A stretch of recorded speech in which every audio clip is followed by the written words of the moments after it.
the good stuff. Welcome back, everybody, to Goodwill Podcasting with Connor, Dan, and Stone, a movie podcast that today is talking about, surprisingly, one of the most anticipated movies of the year with its marketing.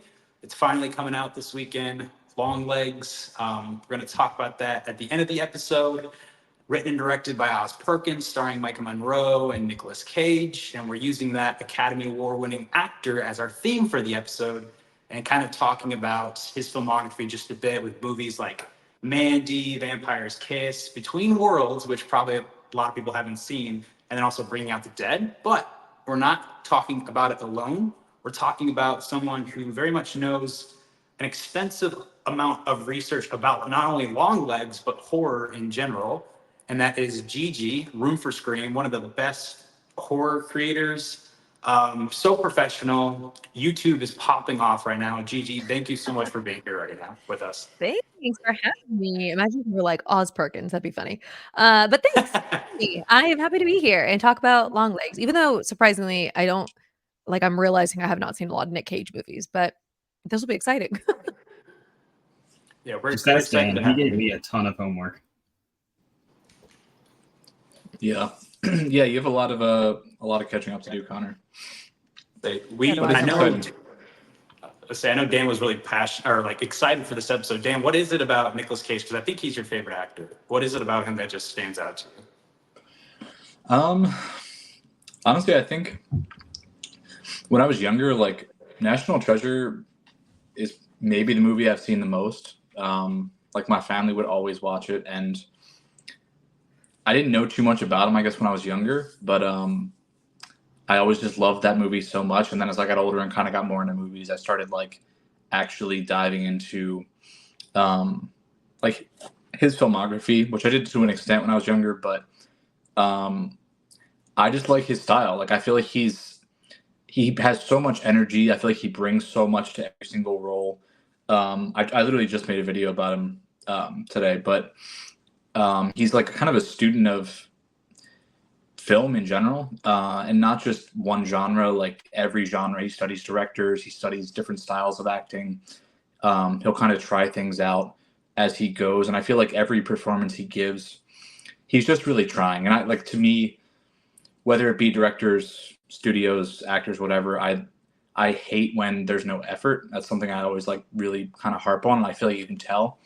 And like I'll really go after a movie if I feel like they're just like completely, they don't care about the audience. So that really bothers me. So he's always giving that effort. He got himself into a bad financial spot and had to take a lot of like crazy roles and like really strange small budget movies and stuff. But even in those, like, and I wanted to talk about one thing like Between Worlds, which is like kind of a meme-ier movie, but like he's made a lot of those. And like even in that, he's always like, he just has an energy about him and he's really trying. So he's just someone I respect. I think he's really eccentric and interesting. And yeah, and I talked about before in another video, like he really tried to distance himself from like the Coppola name. I respect that. Yeah, he's just always been one of my favorites. So If you could pick a best and a worst role for him, what would you say? in terms of like the quality of the performance or the movie itself? Performance. Performance, probably Pig. Worst. The Wicker Man, honestly, might be, I think, his worst movie. And like, I think people think it's funny. Like people think it's like a meme movie, but if you actually watch that movie, about an hour of it is so goddamn boring. And he really is like, they didn't let him do much for most of the movie. The last like 20 minutes are funny. Also the like not the bees scene, that's not even in the movie. Like that's like a deleted scene. That's not in the actual movie, which is disappointing. Oh no, my eyes. Is that in the movie? That's not in the movie. No. Oh no. That's actually really funny because that's the only scene I know. It's not even in the movie. Yeah, like there is a funny part. Like he gets in a bear costume. It's. I mean, I don't know if you guys. I'm Gigi. I'm assuming you've seen the original Wicker Man. No, I've never seen it because people were like, it's god awful. So I was like, oh, well, then I won't bother. So the OG one with like Christopher Lee is really fucking Oh, good. Okay, yeah, I've never seen any of them though, Definitely watch that. That's incredible. But I don't know which why I'm they surprised remade I it. haven't because it's folk horror, right? Yeah, it's very Yeah. much like if you watch it, you're like, oh, Midsummer, like very much ripped off Yeah. down to like the bear costume. But Nick Cage gets in a bear costume, like infiltrates this like cult like festival thing, and like punches these witch ladies in the face, and is like running around. It's like it's preposterous. But most of it's really boring and bland. That might be his worst, I think. So We were from what about to I've seen. talk. We were gonna maybe talk about it because our idea for this episode was to originally do like Nick Cage horror, and I've heard a lot about The Wicker Man. And I've been wanting to watch it because I have seen the meme clips. So I'm glad Dan basically said no. That movie's No. trash for an hour. Yeah. It's not worth it. I will say if we had watched it, I would have been super disappointed just waiting to get to that scene that I have heard about, that I've seen Like, where clips the hell of, and is it, Just it? never comes. Yeah. yeah, if I didn't get to, oh, I would have been so upset. Thank you, Dan. Thank you. Yeah. It's terrible. But Connor, first movie we're talking about, I will say is my favorite movie out of all the ones that we're talking about today, which is Mandy. It's very interesting, Gigi. We kind of try to reach out to everyone and see what film they want to talk about. And I think at the exact same time, maybe Dan texted Connor that we should talk about Mandy, and I think at almost the exact same time you texted me and said Mandy. That's so funny. And I'm excited to talk about this one because this is an interesting one. I thought it was, I watched it before Connor did, and I know you guys had previously watched it, but I was just I love this movie. I think it's honestly a masterpiece, and I know it's very much cool. I will say that that's not a really good term to use. I feel like when it comes to film critiquing, but I was like, this movie's really fucking awesome. So I wanted to ask Connor because for probably a week and a half, Dan knows this. I kept on telling him like, Connor, you gotta watch it. You gotta watch it. You gotta watch it. What did you think, Movie Shark? What did you think? I think this might be the best one we're talking about today. It's probably my second favorite of what we've watched for today. Wait, I thought you said it was your favorite. I said I think it's the best. Oh, okay, I I got think you. it's my second favorite of what we watched today because I had a lot of fun with one of the other ones. Okay, gotcha. Ooh. But the last like hour of this movie too, which I really enjoyed. This isn't me shitting on the movie. Kind of felt like a video game almost. Oh yeah, Like totally. when Nick Cage like wakes up in the house, he like kind of beats the two guys semi easily, and then like upgrades his weapons, and then moves on to the next guy, and then like when he gets to the big pyramid, it's like the final boss fight. I don't know. That's what it felt like to me, and it was really entertaining. That's really funny that you say that because I just rewatched it today because the first time I watched Mandy, like I never saw it in full because it was one of those movies that like I watched half asleep, so I only remembered certain scenes. And so I rewatched it today and it felt like a first time watch because of it. But there is a video game called In Sound Mind and it so reminded me of that because it's very like drenched in colors and weird kind of spacey like creature things and like weird weapons and stuff and I was like, "Oh, this very much feels like that specific video game, but also kind of to your point, Connor, like also just a general video game where you're upgrading and doing all these like silly action moves." So, it's fun. I feel like the color can kind of be looked at maybe as a gimmick when it comes to this movie. And it's very interesting because I think I messaged Dan about this. I thought one horror movie that I thought of right away was The Color Out of Space with Nick Cage. And I thought we might have talked about this on this episode. So I watched that for the first time. And very like colors, very similar to Mandy in that sense. But with that, it felt very one noted and gimmicky. Like that was all it really had to offer. But with this, I feel like because I mean that's the one thing I think that pops out about this is the crayon box of images that you get.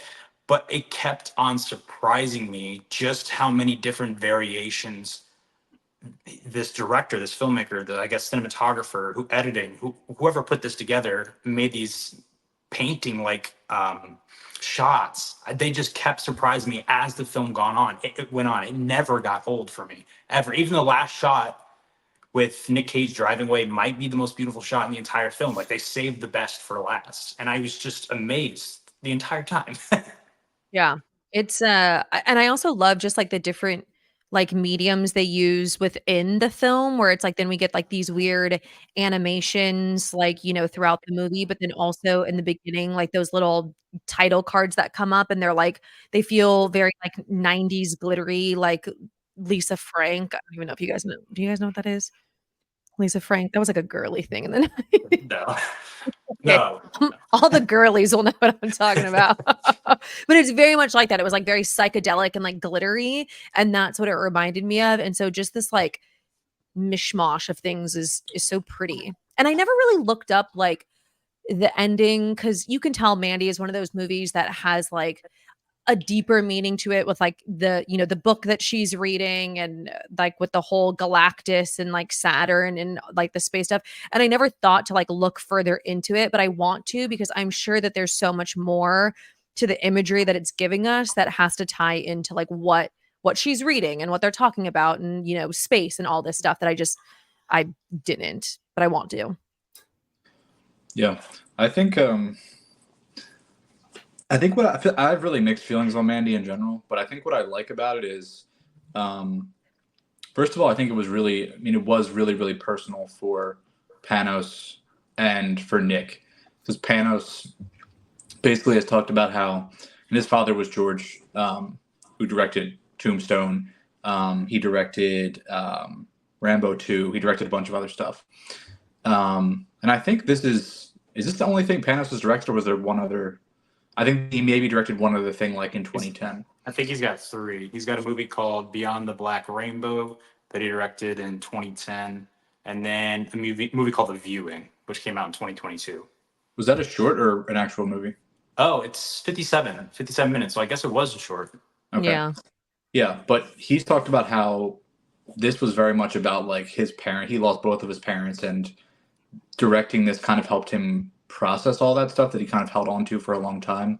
And Nick had, I think his longest marriage, he got divorced before this, and that was like 14 or 15 years. And he's talked as well about like not really dealing with that. He's been married like fucking 6 times or something preposterous. But that kind of came out of nowhere and I think really hit him hard. And he talked about using that performance as kind of like a way of, it's kind of like a cathartic release for him as well. So I think that was cool. And that's like that personal emotion shows, I think, and then it elevates a story when it's there. But I also think, I think the first hour or so of Mandy is really fucking slow. Mhm. Like, I love the last 45 minutes so much. And like, I just want to spend time there. I want to spend time with Red, like just being like an absolute menace. I think a lot of the other stuff to me, I think it gets a little bit tedious and it's a little bit like with how ethereal it is and just like it gets repetitive to me, I think. But I still do, I don't mind sitting with it. And it's definitely an example of like slow cinema. I feel like if you like that, you like that. If you don't, you don't. But I do like the way that I think it has a lot of influences, but none of them are overpowering. So it doesn't feel like a ripoff. It feels like a compilation of things rather than just like pulling something out and stealing it. So I feel like it's a little bit of like Kubrick. It's very Mad Max. Like it's very fucking Mad Max when you think about the story and kind of the style and the influence of like heavy metal on the story. I think that's a clear influence, and Hellraiser as well in terms of the demon villains. Like they're basically pulled out of Hellraiser, and I like that. I think that's cool. I don't love those movies, but aesthetically, I think they're pretty cool. So yeah, I like this movie a good bit. I think it's a really cool amalgamation of all these other things.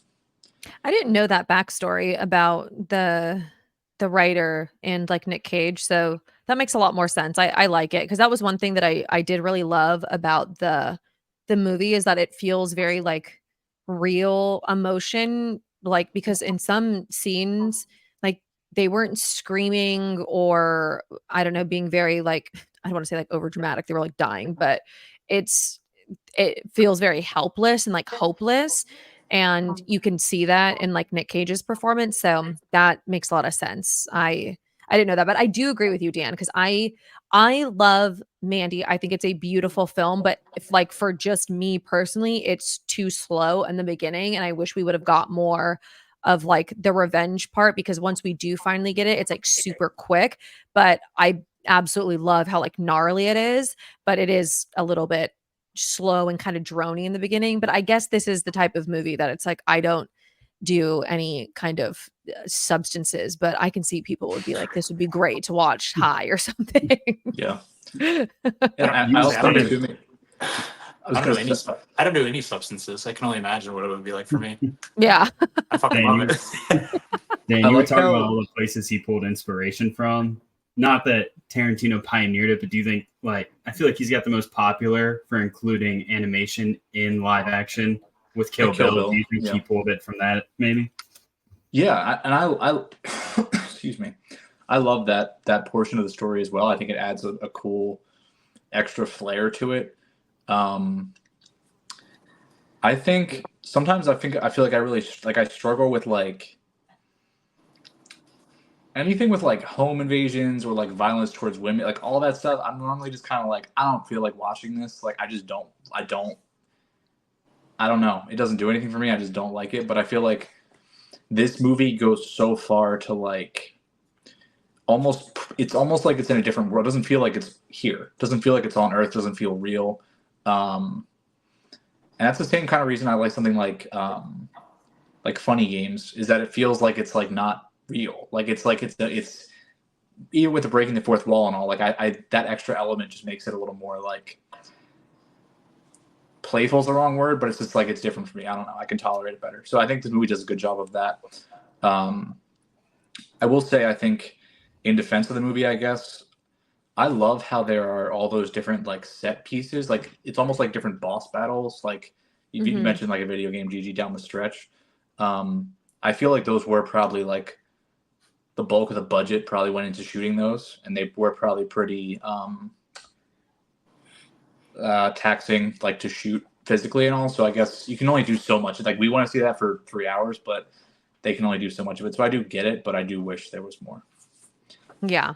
I do love how they were so unique in them too. Like with the like two chainsaws and like it was so wild. But kind of to your point, Dan, like with the violence against women, I don't like movies that have aspects like that. That's why like revenge movies aren't my biggest I rarely watch revenge films because they always I feel like they toe the line between like exploitation and Yep. stuff when it comes to like essay, and I'm just not really comfortable with it. But I liked with Mandy how they didn't really go in that direction, where it was more so like it ends with her just kind of laughing in his face, and we don't see anything It like wasn't that. So gratuitous. Like, yeah. yes, Yeah. exactly. And I liked that about it, that they didn't really go in the direction I thought they were going to go.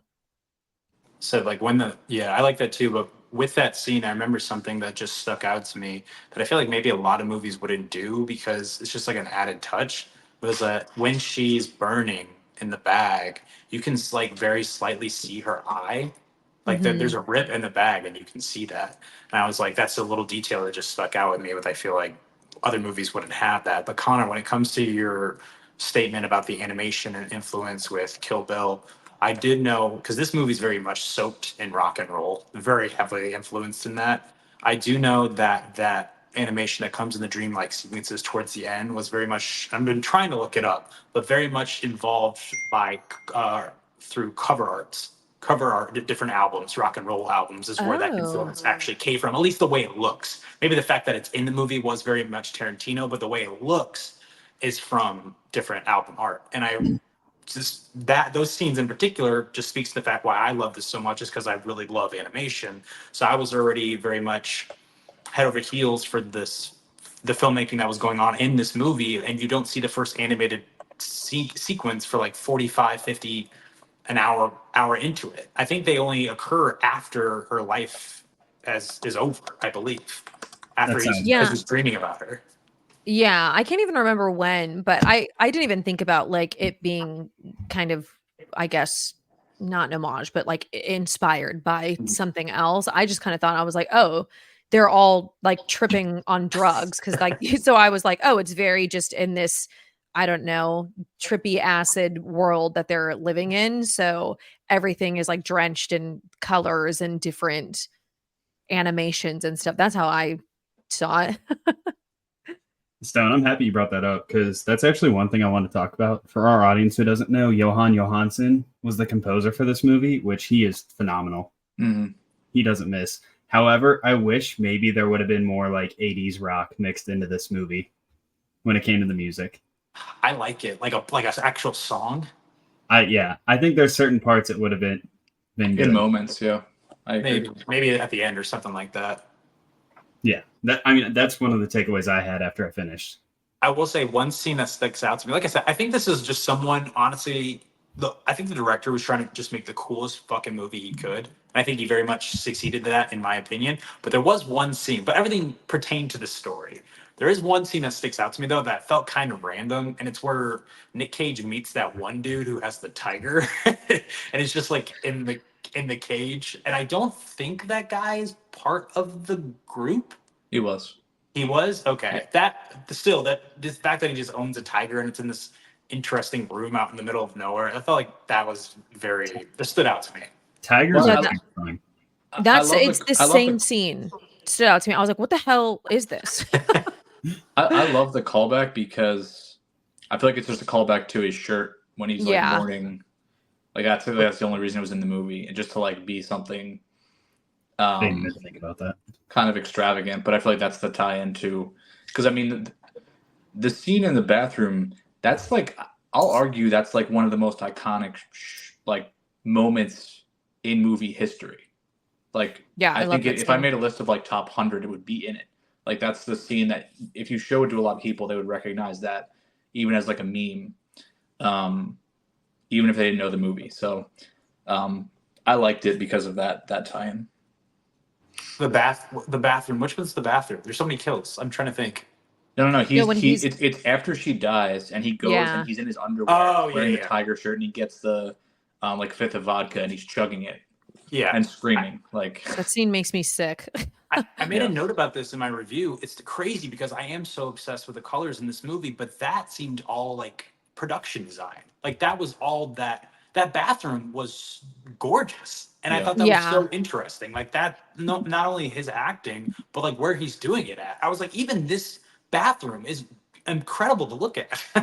It's Yeah, funny it's a that you say crazy that, scene. Stone, because when I saw it, I love that scene and it feels very like visceral and but it's funny because when I was watching it, I was like, "Oh, you can tell that this is like a set." Like it almost like pulls you into a sense of like reality because it feels like a set and it feels like somebody really mourning. So I thought that was interesting. Great movie. Yeah. I will Yeah, say, and- just other things that stood out to me is like it's another use of the colors that was just very simple, but it happened I think just one time. There's two scenes that stick out to me. Is when the bike riders come and they actually take her, they like keep flashing blue Oh, yeah. constantly. That was really gorgeous to look at. But then I hate exposition.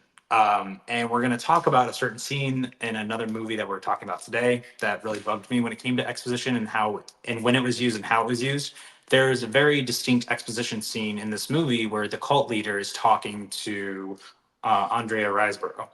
And a lot of times that would annoy me and it could maybe go on a little bit too long. Yeah. But they have that creative choice, that editing choice of blending their faces together while he is speaking. And I've never seen that before. And I thought that was an incredible, fascinating way to get exposition through to your audience as well as entertain them at the same time with your visuals. Yeah, that scene literally tripped me out because I was kind of like not dozing off, but I was like getting sleepy because that scene does go on far longer than I think it needs to. But I was like, am I on drugs because he's starting to look like her. And then I was like, oh, okay, this makes a lot of sense. So yeah, I think it just also adds into this whole like trippy, otherworldly type of imagery. That scene reminded me of Possessor a little bit for some reason. Have any of you guys seen that? I still haven't fully. I've only watched parts. That's another movie like I go to watch and then I'm like, snooze. Yeah. And you know what? The fucking reason that I'm saying that is Andrea Riseborough is the star possessor. There But you go. even in the way it's put together in terms of like identity, interface, and all, like that's what made me think that. But and she has such like a unique look about her. Like I feel like she was perfect for this role. Like she almost has this like otherworldliness about her. Yeah. I feel like it was a great casting. But really quick too, Connor, I wanted to say, you mentioned Tarantino. I think that was a worthwhile point too, for another reason, because this is very, very, very like grindhouse. So when you think about like Death Proof, Kill Bill to an extent, Django to an extent, From Dusk Till Dawn, like it's clearly inspired by that entire genre. And again, just another layer of like inspiration that went into this. There's so many. It's really crazy. But I was even gonna say Once Upon a Time in Hollywood, kind of with like all the guys on horseback, bike riders, very similar there.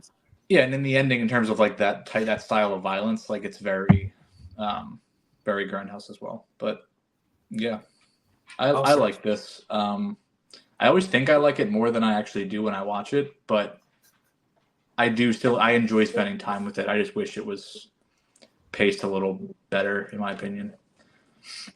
I have to talk about it because I feel like it came out of nowhere. I really wasn't expecting it because he does talk, Nicolas Cage's character, Red. He does talk quite a bit, but not that much. But when he's fighting off the guys, I did not expect, you ripped my shirt! Yeah. You ripped my shirt! I was like, what the hell? So good. I do. I love that scene. I think that's a great scene. And I was like waiting for the callback to like, oh, what, like, why is he saying this? There must be a reason. And then when we get it, I'm like, oh, It's like a barrel roll into the couch. It's fantastic. Yeah, we have to mention, like, I love his weapon, his like battle axe. That was inspired by like Celtic Frost, like the F in their name, but it's such a sweet weapon. I love that entire sequence. And I feel like it's very funny, very like tongue in cheek when he goes to his old buddy or whatever and like gets all his weapons. I think it's a pretty funny scene. I might actually 3D print that later.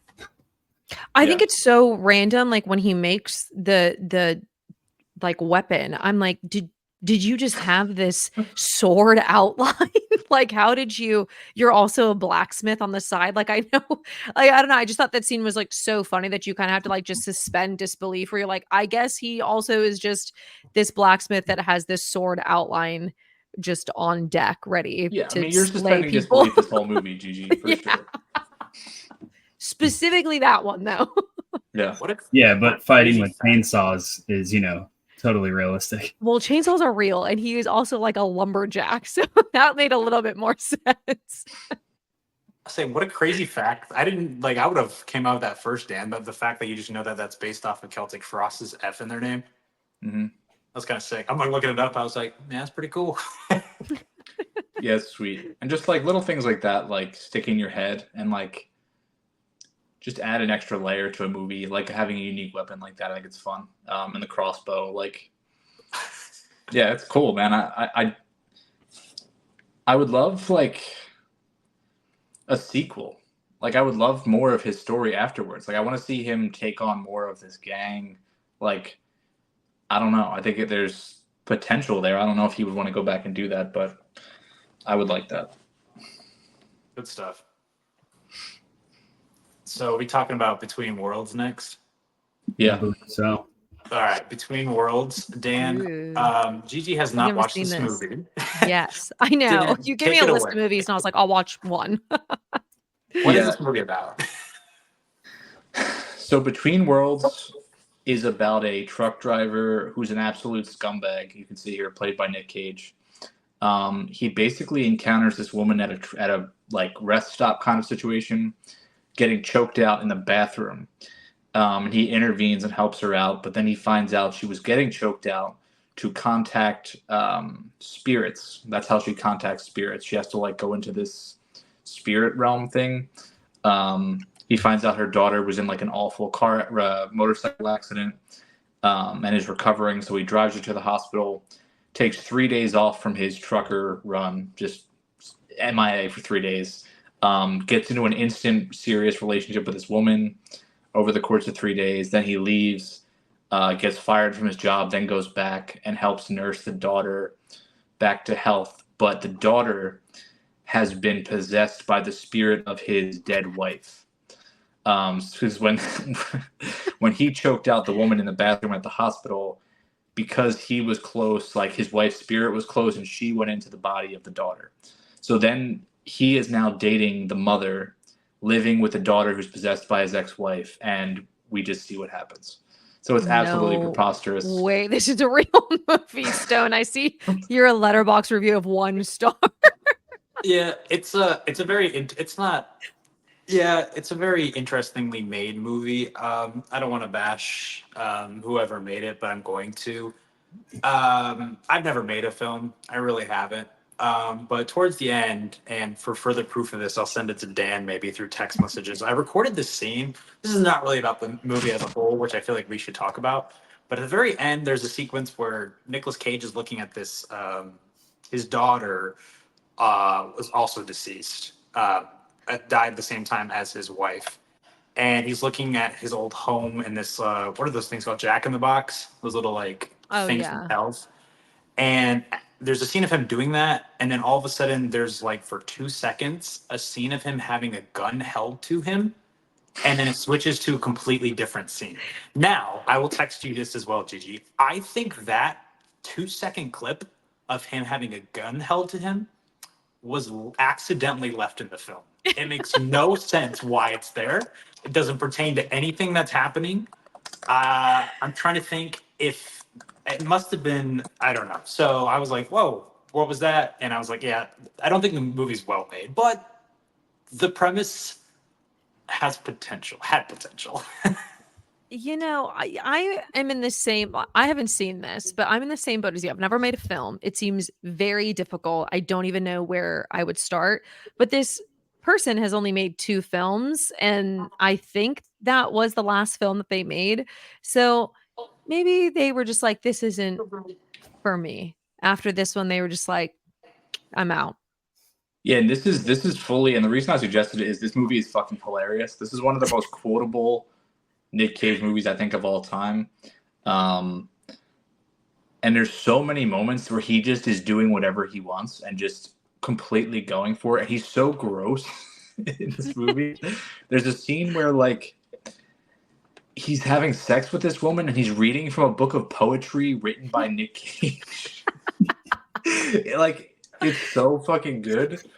It's so One of my favorite quotes. Someone asked him a Is that an question. actual book? I don't know. Someone asked him a question, and instead of saying something like, does a bear shit in the woods, he says, does the Tin Man have a sheet metal cock? There's just a lot of there's a lot of moments like that are so good. Like, I think you can laugh. It's 90 minutes. You can laugh the entire way through this. It's just hilarious. And, like, the storyline is so preposterous. It just really gets me. I've seen this probably, like, 6 or 7 times. You didn't want to bring up the cheetah print banana hammock Nick Cage wears in this? Oh. Yeah, Connor, do you want to share your thoughts on this? This is why I like it better than Stone. This is just a super fun and ridiculous time. Yeah, like, everything you just said, fucking sheet metal cock, poetry by Nick Cage. I was dying laughing this entire movie. Yeah. I love that he just abandons his job. He literally does. Yeah, I'm into trucking movies. Yo, he shows up with 3 days high and dry. I'd be pissed. He shows up with the truck 3 days late. The guy goes, "I'll give you $19." He's like, "What?" And then they're like, "We're gonna take your truck too while we're at it." He's just like, "It's like, bro, you left for 3 days and had a full relationship with this woman." Like, it's very interesting. He gets fired from his job, but then they also confiscate all of his stuff that was in the truck, and they're like, "No, it's ours. You can't have it back." Yeah, then he just goes back to live with this woman. Like, he's just like, "Oh, I guess I'm gonna live with you now." She's like, "All right." The passage of time is very informative in this movie because, like, the second after they first have sex, like he's like, "Oh, baby, come here. It's all right." I'm like, they get into a full relationship in 3 days. Like, yes. They're like married. Yeah, it's wild. He's like taking care of the daughter who's like hitting on him the whole time because it's his dead wife. Like, it's wild. You know what I just thought about? Dan, because you're such a Nick Cage fan, I was curious because the first thing about him reading Memories by Nick Cage, my first thought is that that was his suggestion. I don't think that was in the script. Maybe I don't know if that's a real book. I want it, but I thought about it. I was like, has Nick Cage ever directed a movie? And he has directed one movie. Have you seen it? I don't think so. Oh. It's a movie called Sunny. Came out in 2002, and it stars James Franco. And Nick Cage is in it. He goes by the character named Acid Yellow. Acid Yellow. Acid Yellow. I gotta watch this. Is it well reviewed or no? Nope. It's No. got better review, but it got better reviews than this movie. Yeah, I was gonna Between Worlds has say. an 80% on Rotten Tomatoes, so I don't know. Wait, what does Between Worlds? Yes. You're like, there's no way. Joan, you're the only person that watched this movie and like reviewed it in a serious manner. It's just a complete shitpost of a movie. I don't know what. I can't lie. I can't. I don't think that the scenes are put together well, and that bothers me. It's like They're not we just supposed talked to about. be. We just talked about Deep Blue Sea. That's a stupid, ridiculous movie, but everything flows really nice together. All the performances are good. Everything matters. Everything makes sense. This is just terrible.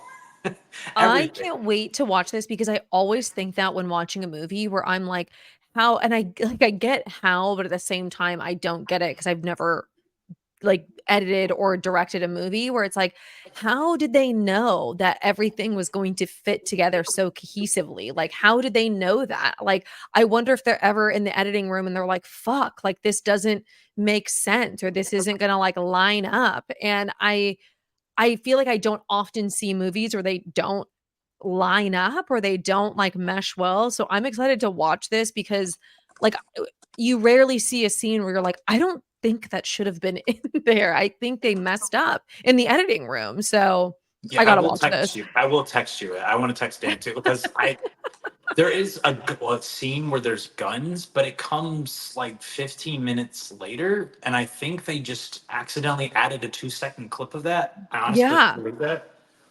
I feel like if I went, do you have any interest in filmmaking? I'm curious, Gigi.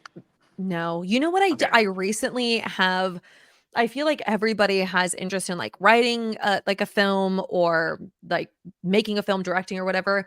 I recently have been like, I think I want to be in a movie. I think if I were to be in any like of this filmmaking space, it would be to be in a movie. I could die happy. So I feel like the best way you would do really well. Horror movie, Scream Queen. Oh yeah. Okay. Dan, Scream Thank Queen you. for you too. No. No interest at all. Just deadpan. Absolutely not. I will say, I feel like, so if I was making this movie, I'm not a filmmaker. I feel like the easiest way to make sure everything makes sense, and I know this from like even Mad Max movie, this is how it was, and just like make sure your shots look good, is just storyboard the entire thing. Yeah. Like not only have a script, but make sure you know what every shot is going to look like. That way Yeah, you don't totally. you don't have a 2-second clip that randomly pops up for no reason.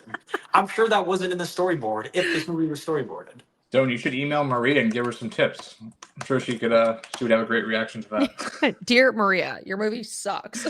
Well, I want to see who the editor is because, like I said, that's my biggest. Honestly, yeah, I don't think the performances are that good. I did see there is a little bit of my past here, not Dan's probably at all, but there is an actor from the Teen Beach movies. I used to watch those on Disney Channel back when I was a younger lad. There is one actor from that I recognize, but Wait, what movie? the Teen Beach movies, like 1 and 2. Oh, Teen Beach? Yeah, I don't know what they are either. Yeah. Okay, Wait, fun Stone, fact. how old are you? This person who edited this movie has only edited one movie, and is this movie. No, that's Their not name is real. Judy Cook. They didn't do a good job. Oh, okay, yeah, that is real. Hilarious. The other person, this Tim Solano, has edited quite a few, but not Oh yeah. like nothing that's actually of recognition.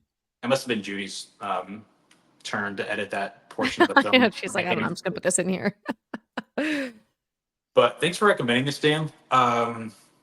Anybody who wants to watch these movies, by the way, a lot of them are free-ish. The only one that are worth money that we're talking about today is Longlegs, and then also I know Mandy's on Hulu right now, which is where I watched it. Yeah. But this film, Vampire's Kiss, and then also Bringing Out the Dead are all on either Pluto or Tubi, which is Yeah, cool. and if you watch Between Worlds with a sense of humor, it's definitely, I would say it's worth money. It's a hilarious time. I will say the Nick Cage book. Reading that, he was having sex while he was reading that, correct? By two different women. At that point, Nick Cage has sex with three women in this movie. This is why Because- he's been married 6 times. Yeah. He not only has sex with the mom, the trucker mom, but then the daughter, who I believe is supposed to be a teenager in this film. Ooh. I don't think the actress is a teenager, but I think the daughter is supposed to be a teenager. Still, yeah. So he's having sex with her, but it's not her. It's his wife's His wife. sword. But then at the same time, you get scenes. This is where the editing was done very well. At the same time, you're getting scenes of him having actual sex with his actual wife back in the day. And in both scenarios, he's reading the book Memories by Nicolas Cage. I want to know what was their thought process of adding that in there. But yeah, this is like free everywhere. Like Freevee, Peacock, Plex, Pluto. So that makes sense that it's free. It made $146,000 That also makes in sense. the box office. That's a lot. That's more money than I got. Stone, But- Wikipedia says in many respects it's evocative of the works of David Lynch, especially the TV series Twin Peaks. So, What do I know? I will say the funniest movie by far that we're going to talk about, and Gigi, this is probably the one I would recommend the most to you because you haven't watched it, is Vampire's Kiss. It's got high ratings. Like I'm surprised that I've never watched it. You know what it is? And this kind of goes back to what Dan was saying, is that there were so many movies that Nick Cage was in that he took during this like financial despair time that I just didn't take him seriously. And even though like there are a lot of movies that like I love him in, once I don't know, I just like overlooked a lot of these movies. So I didn't even know about Vampire's Kiss and that it has like really high ratings. yeah, and that was older. That was way before any of his financial. Oh yeah. But and yeah, Stone, I have to say, I feel like Vampire's Kiss is like a way more it's like a horrifying movie. Like I don't think a lot of it's funny. Like I think it's very concerning and like His performance. It's very his much performance. like It's very memeable. Oh, because it is like Yeah. it's labeled a horror comedy, but is it And- like There's a lot of, I mean, I'll let Dan, he can articulate it probably better than Yeah. I can. There's a lot of very messed up stuff that this movie is signifying when it comes to just the workplace in general. When it comes to, I'll let Dan talk about it, but yeah, because I'm looking at the themes and it says like intense violence and sexual transgression, challenging or sexual themes. so it Interesting. seems like what happened is basically Nick Cage does get bitten by a vampire. That happens like 20 Spoilers. I'm minutes just kidding. into the film. 20 minutes into the film, sorry. It's like It's a called Vampire's vampire's Kiss. kiss. Yeah. He gets kissed by a vampire. And the thing is, he's not a very good guy. He very much abuses, not physically just yet, but he physically or mentally abuses his assistant at work. He's very much Patrick Bateman. The character of Patrick Bateman, I believe I remember saying this, was very much inspired by this movie, correct, Dan? Not so. I Somewhat. mean, the source material for American Psycho existed, but like I think when they actually made the movie, this was a huge like jumping off point for it, and also showed that like this story could exist. Also, Stone, he doesn't like that. That's a delusion. He doesn't actually get bitten by a vampire. That's like I was going to say, yeah. But Connor, did you get to watch this? Yeah. The only thing I haven't Ooh. seen today is Longlegs. Okay. What were your feelings in general? This is the one I was referring to earlier when I said I preferred this one over Mandy. Why? I had a great time with this movie. I don't know. I liked the plot line that you kind of don't know that he's what I would say schizo or like schizophrenia in this. Yeah. I think his performance is just outlandish and so much fun. I have a great time with the meme right there. Yeah, I'm pretty sure he actually ate that cockroach God. as well. I That's was looking for disgusting. that. I was Yeah. looking for That's that. disgusting. Yeah, he did. That's But insane. this is one of the movies I talked about today, or mentioned today. Like, his preparation for this was fucking insane. Like, he went so deep into like German Method acting. expressionism, Nosferatu. Like, he studied all of that shit, all the old vampire, and like he's trying to emulate all of that. And he is really effectively. Like, if you go look at like Nosferatu and watch this, he's doing not a bad job.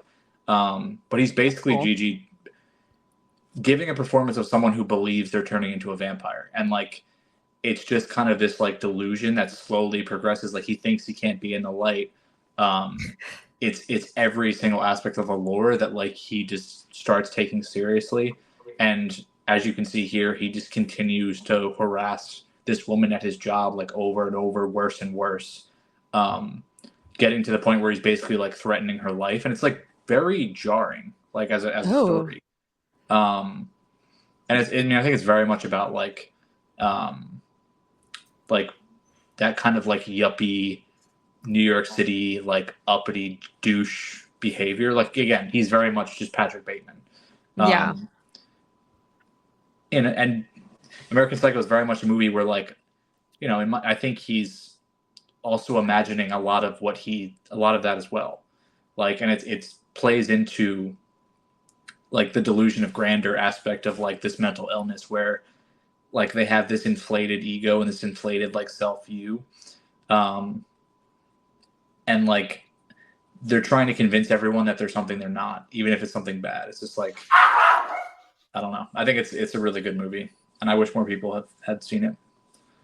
Gigi, do you care if we spoil at all on this one? No, go ahead. This like 35-year-old Not that this movie. is, like, crazy spoiler territory. No, But, I've seen it. Like, once you were playing the little clips, I'm like, oh, okay. I've seen clips of this movie because I think it's just very like iconic, like with the teeth and stuff like that. But no, feel free to spoil it because I'm still gonna watch it.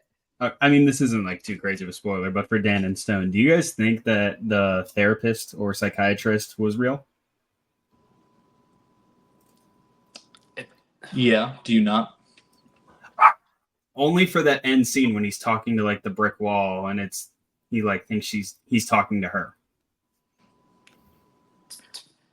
Yeah, I feel like that was just kind of like his delusion reaching like a final point, or like an exaggerated point. But what do you think, Stone? To be honest, I didn't know that necessarily the vampire wasn't real. I thought the only thing that was being I faked. feel like I'm just learning this. Well, okay, so that does make more sense because he wants to like excuse because he's a horrible person. Yeah. And he's somewhat excusing the fact that he's a horrible person because he thinks he's turning into a vampire. So his actions are justified or excused for that reason. But in fact, he's just awful. And then he eventually doesn't become a vampire, which then makes sense that that woman wasn't a vampire to begin with. But the therapist, though, he does have that one. There's so many funny memes. He gets. I think the movie clashes a little bit too much. I think it is really dealing with a lot of serious subject matter. And even if he was channeling Nosferatu really well, his performance is so outlandish. It is so unhuman-like the way he's acting, which very much fits the fact of, hey, I'm being a vampire. I've never seen a person move as many different variations as the way that he moves with his body in this movie. Yeah. That Connor played the clip, that part where he like points and he's like that, and then where he's talking about like, I never misfile anything, not once, not one time. And he's like flapping his jacket while he does that. So what are like the because you guys are like kind of alluding to that, he's not a great person. And he's like using this as like a ruse or whatever it may be. So is that what the kind of underlying message is of the movie? Is that like what the takeaway is? Yeah, similar to like what Dan said, it's all like Patrick Bateman. Like, he's not a good person either. Yeah. Yeah, it's really just about narcissists. Like, Okay. And Yeah. I think very much about like treatment of women, like both in the workplace and like socially, because in both of those environments, he just treats people like trash. Okay. Interesting. But it's all. I like movies like that. Yeah. That sounds weird, but it's like just as like being a woman, I'm like, oh, okay, I can like relate to themes of this nature. So Yeah. I'll watch it. And So also there's just two- like, I mean, he's schizophrenic. I mean, it's very much about mental illness as well. And like you see that explored like on a fairly detailed level, I think. I think it's a really good movie. This made no fucking money. It made $700,000 on a $2 million budget, which sucks, but That sucks. it's become a cult classic since then. So yeah, I love it. I'll say there is another storyline about a woman that we haven't mentioned yet that kind of just plays into the fact that he's just a shitty person. Is I love how they take it to the extreme in a sense when it comes to his assistant and how the way he treats her and acts towards her. But then also I feel like there is maybe just a lighter tone of being a douche, and it's the fact that he stands up this woman, like he leads this woman on, thinking that like she really likes him a lot, and that's what the movie opens up with, is them being together, and they honestly have great chemistry.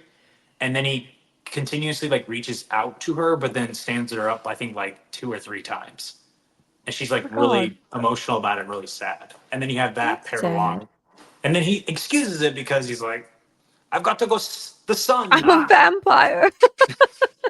Yeah, I can't go I will outside, say, you know. the the sun makeshift and all. coffin. He has like a makeshift coffin. Is really inventive. He like takes his couch and like puts it on its back, and then lifts up his couch and then puts it on himself. So the couch Is that what he's flipped. on like in the cover or no? Yeah, basically, yeah. So he's like only his head is showing, and he's basically like if you flip your couch upside down, you still have a little crevice that you can sneak into. Yes. Yeah, that's where he sleeps. And he like stacks books, so it's not like crushing him. Okay, that's hilarious. I need to watch this. Well, and then one of the favorite scenes that I had when he like thought he was really becoming a vampire and thought he was indestructible is this woman he's like harassing in the office. He chases her out of the office, and her brother has given her a gun, but he doesn't have real bullets, so he gives her blanks. And he takes the gun from her and puts it in his mouth and pulls the trigger like 3 or 4 times. And he's like, I can't die. It's very good. I will say something really enjoyable just about, I guess, Nick Cage movies, as they're so memorable, is this also, Gigi, I will send it to you. I have another recorded clip from this film. It was like 5 minutes in, and it's the very first time he's talking to his therapist or psychiatrist. And she just says a normal phrase. He's like, I was walking through my apartment. This is exactly how he sounds, by the way. That's a pretty good impression. That's pretty good. Yeah, I'm proud of So you. I'm walking through my apartment and there was a vampire bat. And she goes, his therapist goes, a bat? And he goes, no shit. And then like continues talking. It's really funny because he just like, she knows nothing about the situation. And she goes, a bat. And he goes, no shit. And then it keeps on going. It's really funny. He's such a dick. Also, I think the other like probably the most memed moment from this movie is when he's reciting the alphabet in the car and just gets more and more animated as he goes. Also, just one other note. I think 3 years before 3 years before Vampires Kiss, the director Robert Bierman was supposed to direct The Fly, but he had some kind of like personal tragedy and ended up not doing it, so went to Cronenberg. But that was supposed to be him, which is a shame because he didn't end up having that much of a career. He directed 8 movies between 1979 and 2012, but only 1 after 2000. So that's a shame he missed out on that. But he also directed episodes of Walking Dead, The Bill, and Holby City. Walking Dead before or after it went bad? That I don't know. When do you consider it went bad? I think it's really solid, like seasons 1 through 3. Okay, yeah, that's even, I would say even like 4. I think 4, like you can start to see the drop off, but yeah, I think I gave up, I think like halfway through season 6. I watched until Glenn. that's when I watched. I was like, Yeah, I think I only watched it like a handful of episodes past that maybe, and then I tried to power through one time, and I just wanted to see Carl die because I knew he did. But I didn't even know that, but I'm glad. why do you think I wanted to see it? Appreciation to you, Dan, because I'm just looking at all of Nick Cage's movies right now, and I really just want to watch them all because every single performance is so different, and it's so do you think it? Okay, so I made a video, as you guys know, that had a lot of traction. about Nick Cage being in Longlegs, and I got a lot of comments saying, "Oh, Nick Cage." Two things, a lot like 50-50 probably was that Nick Cage is in this. I want to see it. Nick Cage is in this. I don't want to see this. And I Mhm. think it's because rather than other actors that I can think of being like Leo or, people, he just says yes to everything. So you have, and I was listening to a podcast talk about this. You have like 6 or 7 times in his, 40, 50 year career where it's like Nick Cage is back because he's not stopping making movies. He just makes movies constantly. But I think it's the combination of both Longlegs and Dream Scenario where people are like, oh shit, he's in 2 really good movies. Where in that time frame, he's come out with like 4 other movies that people just don't know about. Yeah. And do you think that in any way he should do that? Why he does that? Why he just says yes to anything? Financial reasons? I don't know. So I think he has like an obscene love for it. And when you listen to him speak, and this is one of the reasons I love him so much, like you listen to him speak and you can tell that like the dude loves the work and he Mhm. loves trying things. I think he really fucking enjoys it. And like that the joy comes through in the performances. And the effort comes through. I have crazy takes about Nick Cage. Like when you look at Nick Cage's best movies and you stack him up against Brad Pitt, you stack him up against Leo, like he's made just as many more good movies, straight up. Like his movies match up. And honestly, the dude acts more than Brad Pitt has ever acted in his life.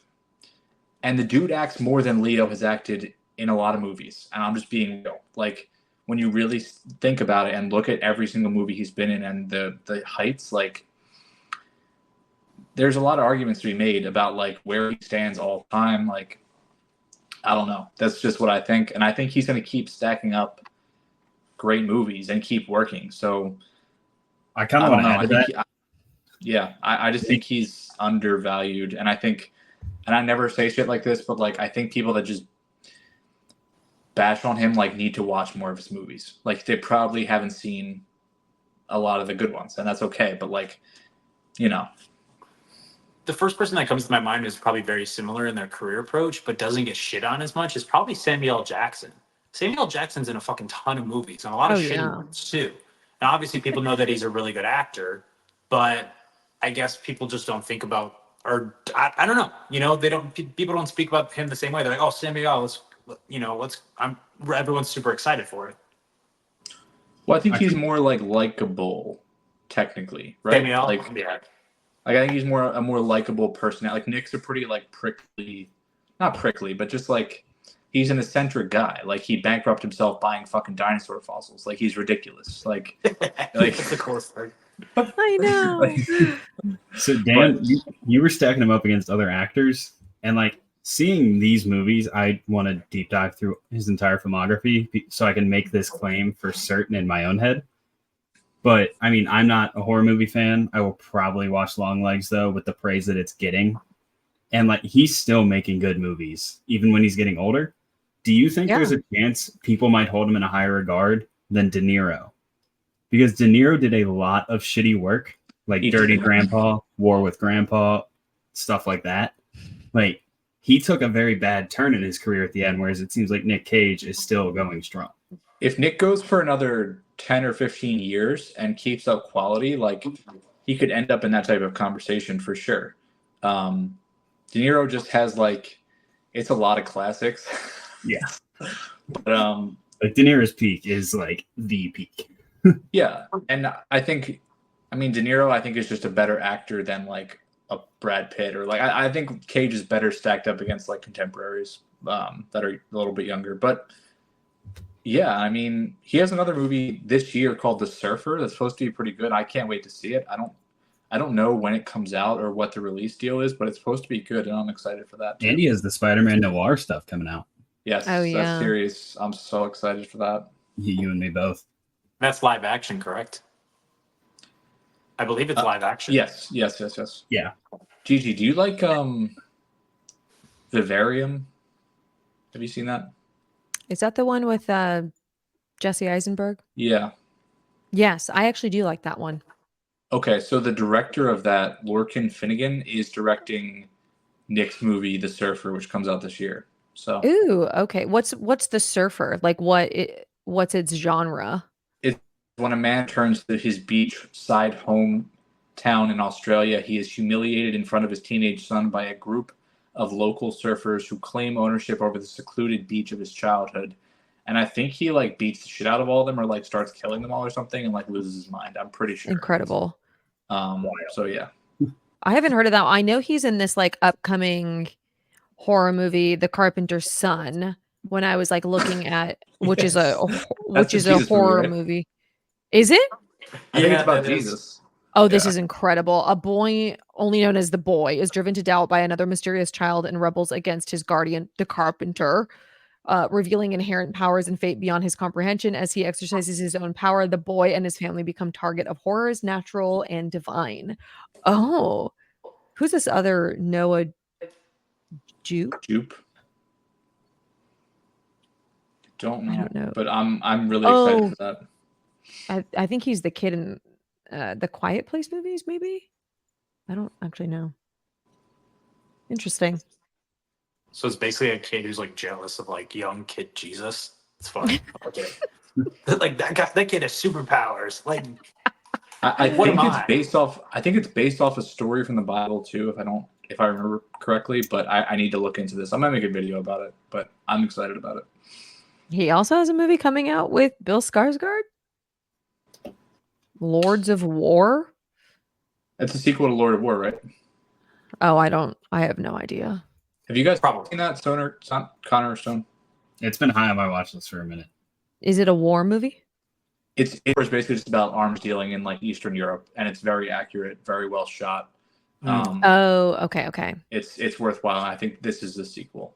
But How does it stack up to War Dogs? Better.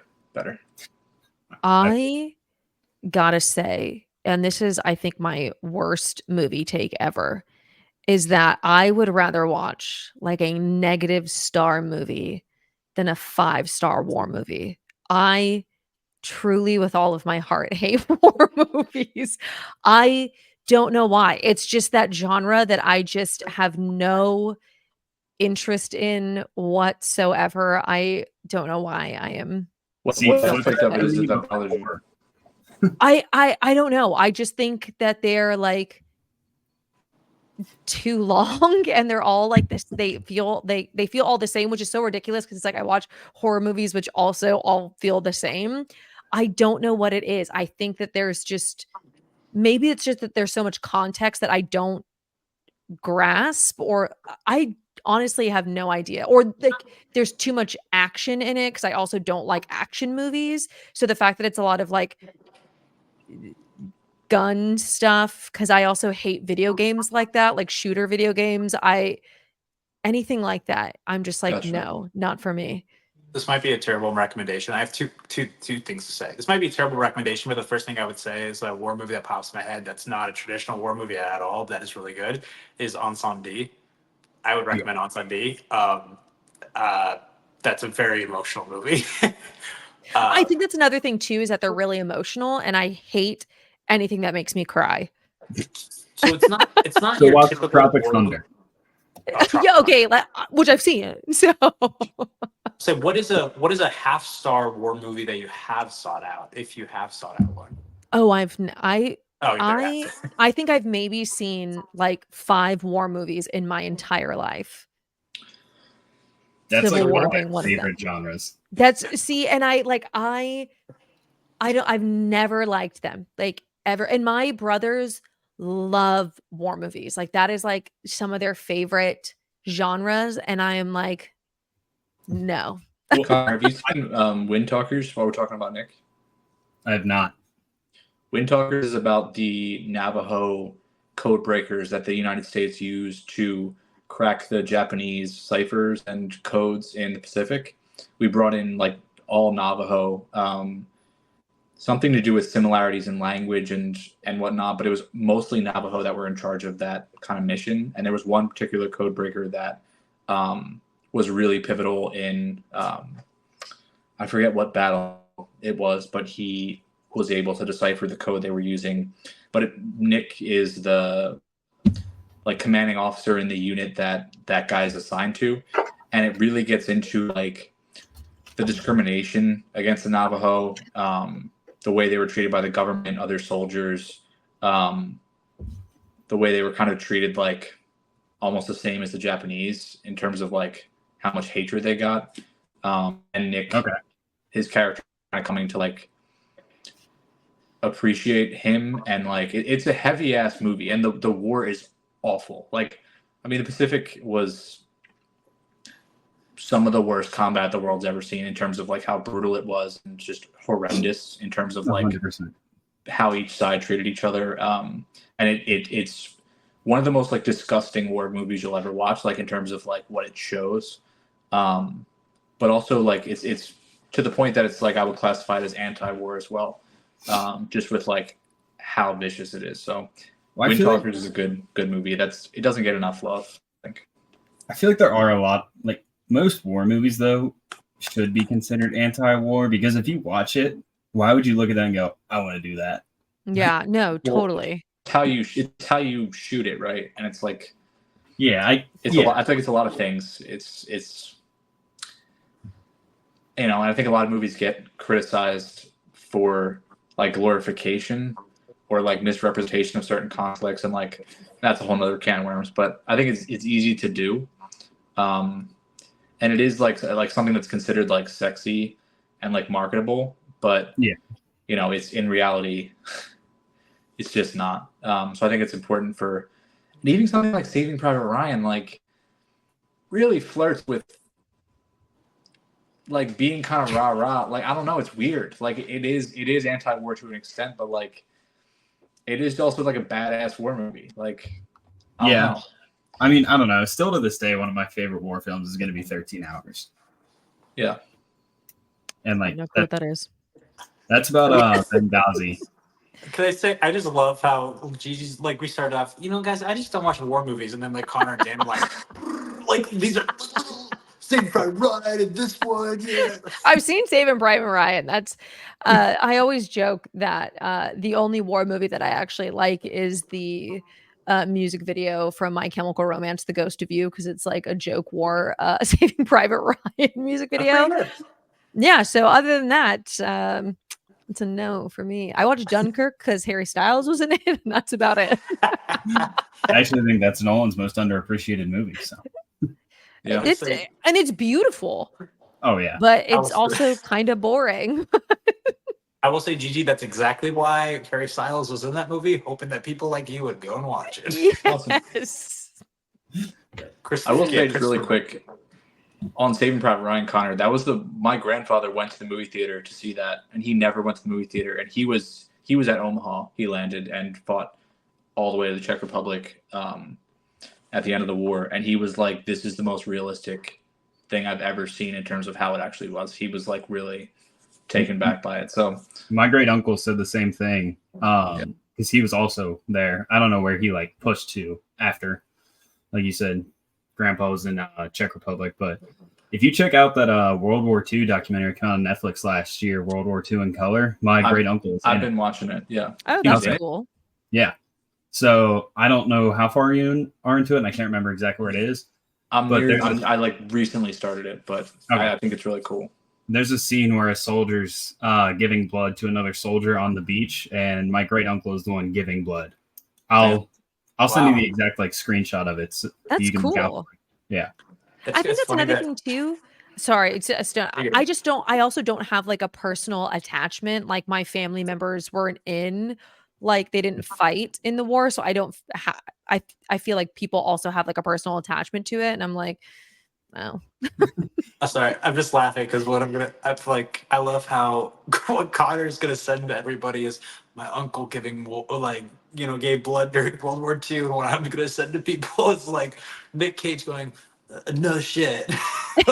Two completely different things. I will say it is crazy. I just want to talk about this because I watched a video about him on my way down moving to Florida. It is just crazy to me that the same person that made Saving Private Ryan made like Jurassic Park. I just think that's just insane. Yeah, just the range that Spielberg has. and Jaws. mean, The And Schindler's, Rain. yeah, and Schindler's List in the same year. That's what the video was about the fact that he okay. did those two movies in the same year. Yeah, But I think insane. Jurassic Park was originally supposed to come out, I think, in 1992. But what really pushed it back was them trying to figure out all the CGI stuff. Because originally they were just going to do stop motion, but then they're like, hey, Yeah. we can kind of do this. And then they kept on texting Spielberg while he was in Poland about Jurassic Park, and Spielberg was basically like, "Leave me alone. I'm working on something else." They had texting? Or calling. Sending Sorry. carrier pigeons. I was like, what? Beef Spielberg ring. from the future. So Say- kind of pull it back to Nick Cage. Dan, have you ever seen what his tombstone looks like? Because he already bought it for when he dies. I saw that a while back, and I don't remember. Oh, that's in New Orleans, right? I don't know where it is, but it's the New funniest Orleans. thing. It's the axe from Mandy. I have it pulled up because it I is a giant to- pyramid. Yes, I almost went to it's in New Orleans, and I almost went on a ghost tour where at the very end you can go and like see and take pictures with his tombstone, but it's like a 2-hour long ghost tour that's like super expensive and you have to pay extra and I was like, no, I'm just gonna Google the image. At the Damn. end of a ghost tour is Nick Cage's tombstone. That's Yes, very like you can interesting. go, yeah, that's like the thing behind it is like I forget what it is, but that's like the famous little thing in New Orleans, but I almost went to it. I got to make a fucking pilgrimage there. That's honestly, talking about ghosts and Nick Cage is honestly a great segue into the next movie. Do you know what Bringing Out the Dead is even about, Gigi? No, but it's crazy that the cover looks so much like Longlegs, like Yeah, one of the yeah. alternative posters. I thought for sure I thought, okay, so I'm programmed, if you look at the official poster, so programmed to think that looks like a cross. I was like, oh, it's a horror movie, but it's actually like a paramedic, like paramedic symbol, I Yeah. guess. Is that just a normal cross? I don't know. I would think that this was a horror movie too, though, to be But honest. this is directed by Martin Scorsese, which is insane that we've gone from the amount of different filmmakers that we've talked about today that have worked with him. This is basically just about him, probably like I think a full week of his life while he's a paramedic in the city of New York City. Is that And John Goodman too? Yeah, The John cast is Goodman's in it. nuts. Bing Rames. There's it's really interesting because Oh, he gets wow. paired along with other different paramedics too. Like there's Uh-huh. 3 different parts in the movies where he's riding along shotgun with another guy who's also in the same field as him, and it shows you very much how it can wear and tear on you. And it's not a Mhm. spoiler, but a big part of this movie is him, speaking about ghosts, being very much haunted by somebody that he couldn't save. Oh, wow. And he also mentions Patricia Arquette. The beginning of the movie involves Patricia Arquette. Her father has a heart attack and basically is in critical condition and is transported to the hospital. And he kind of has a story. It's really, really well structured movie. I love the idea of it. And basically throughout the week, Nicolas Cage is constantly going back to the hospital, dropping off patients, and Patricia Arquette's father is still there. So he checks in on her and also him as well. Okay. But it's very interesting. It's basically, I think, in my opinion, just about the idea and the mental health of being somebody in this position in the city of New York and the shit that you have to deal with. I think there's a Yeah. line that he says like 10% of what he does throughout a day is actually stuff that he learned like while he was training for this position, and then 90% of it is just bullshit, and then he just has to figure it out on the fly. That is crazy. I need to watch this. My brother used to be in EMT and then it just took too much of a toll on him. Then he was like, I'm just gonna move to the tech world because this is like way too much. So interesting. Oh, Oh, how do we fitting. hear I know. How fitting. Sorry, guys. No, that's always good. That's Dan. good. Nick He always Cage? prepares Is that something. you? Dan surprises us and has like one of those like boxes that you can do different noises. I actually No, called really. 911 on myself. I'm going to get CPR as on screen. Remember we did the Mad Max episode and Dan said some guy just got a flat tire right outside? Yeah. You just heard screeching. Oh That's my crazy. God.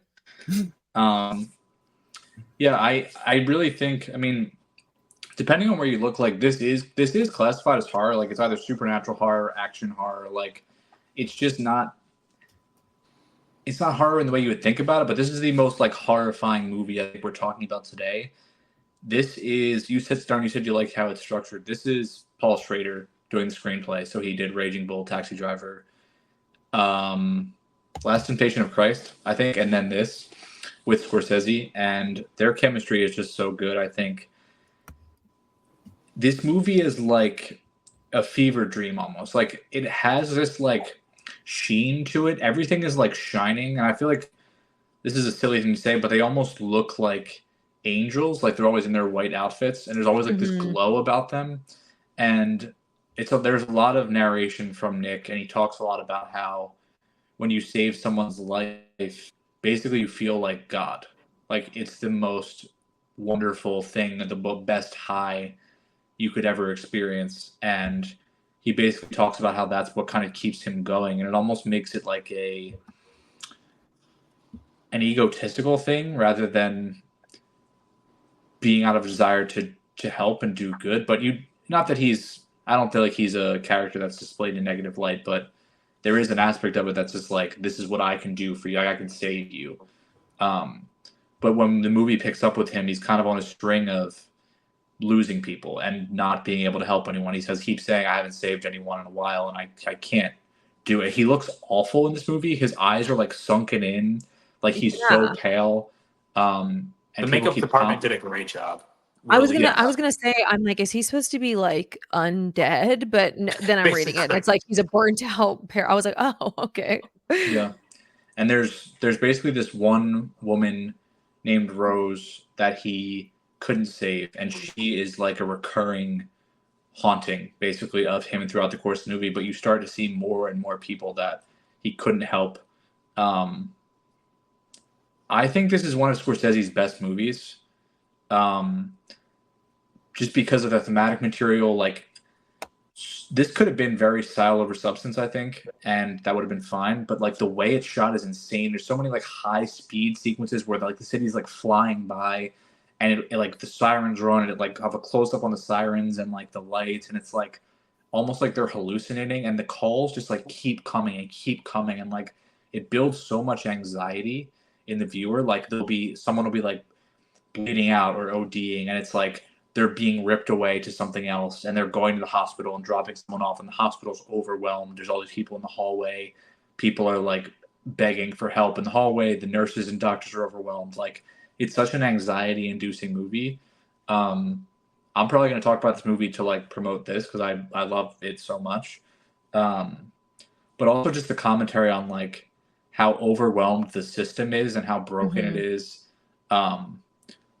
This is not something that it talks about, but like, I mean, first of all, something it does talk about, the amount of people they deal with that are mentally ill and homeless. There's one recurring homeless character, Noel, I think, who is like having all kinds of episodes throughout the course of the film and like being violent. And you see we just talked about Saving Private Ryan. Tom Sizemore's in this. He's the last EMT he works with, and he's like a nut. Like he's just like an asshole. He's like violent to people. He doesn't care about anyone they're taking care of. He attacks the homeless guy at the end that keeps reoccurring. And you see kind of with Ving Rhames, John Goodman, and Sizemore, the three EMTs, you see kind of like three different mentalities of how people cope with this work. And then there's Nick, who is just like completely breaking. And I'm definitely rambling right now. I'm sorry, but I really like this movie. And I like the attention it pays to like the homeless and like mentally ill and just people that like don't get thought about enough in media, I think. I don't know. It's just a very sad movie, but also I think important. I like that. I was like reading a review on here that they were like, I was not ready for something so grim. I do like movies, which is like kind of surprising. I even though I don't like war movies, I do love movies that have like a lot of social commentary like this does. But also when you were showing the trailer, also kind of looks like, because it's very like late 90s, it looks like those things that you would watch in like driver's school where it's like the people die from like drunk driving or something. And it's very nostalgic in that way. So that's the vibe I got from it. It's crazy to me because out of all the movies we're talking about today, I think this one by far, in my opinion, just shows how good of an actor Nick Cage can be because he's being directed by Martin Scorsese. Like he is Mhm. so good in this film. Like complete just blows everything out of the water, I think, just because there's so much more layers to his character. And I think that was perfectly communicated between the director and the actor. And just being in the medical field itself, there's a lot of things that I was actually originally going to be an EMT too. I didn't do my research that well though. I did EMT school. I'm still certified until 2025, so I could be one right now if I wanted to. I found out they work 24-hour shifts.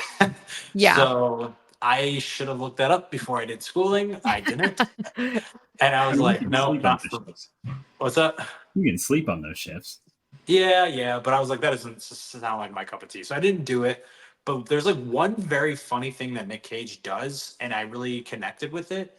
The character that Dan was talking about, the homeless character. Let me think of No. his name real quick. Noel. No, yeah. He does something that was very reminiscent of something that I would do. They run across him on the street and he just wants to kill himself. And he's like, I just want to die. I just want to die. And they convince this person who's mentally unstable. Nick Cage just says, fine, I will kill you, but I will kill you at the hospital. Like, we need to get you there. They have so many interesting ways we can do it. We can do it by injection, we can do it by gas.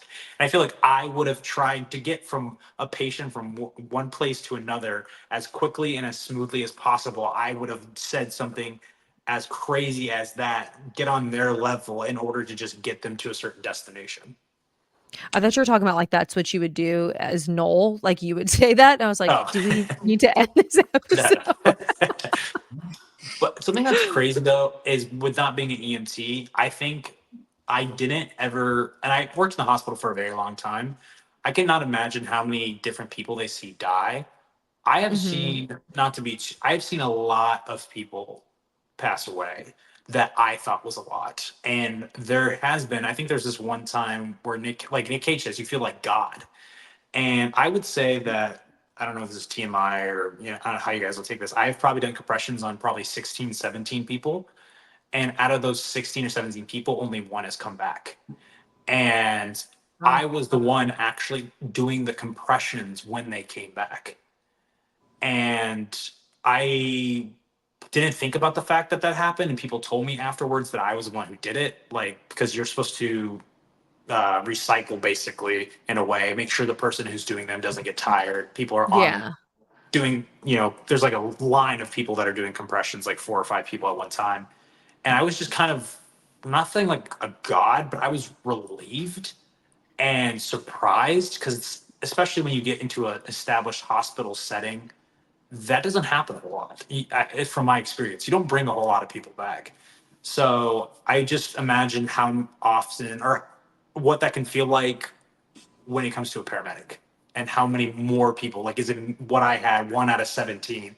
Is it 5 out of every 100 kind of a thing? I can only Yeah. imagine how that And feels. then also, like, on the flip side of that too, I can't imagine how jaded you become to death as well, where you're like, well, just another day, just another dead person. Like, like that I would be in shambles. I could never be in healthcare. That's Yeah, and I sadly think what, that's conveyed so well in this movie, like the matter of factness about it, and that's like a detail of the performances that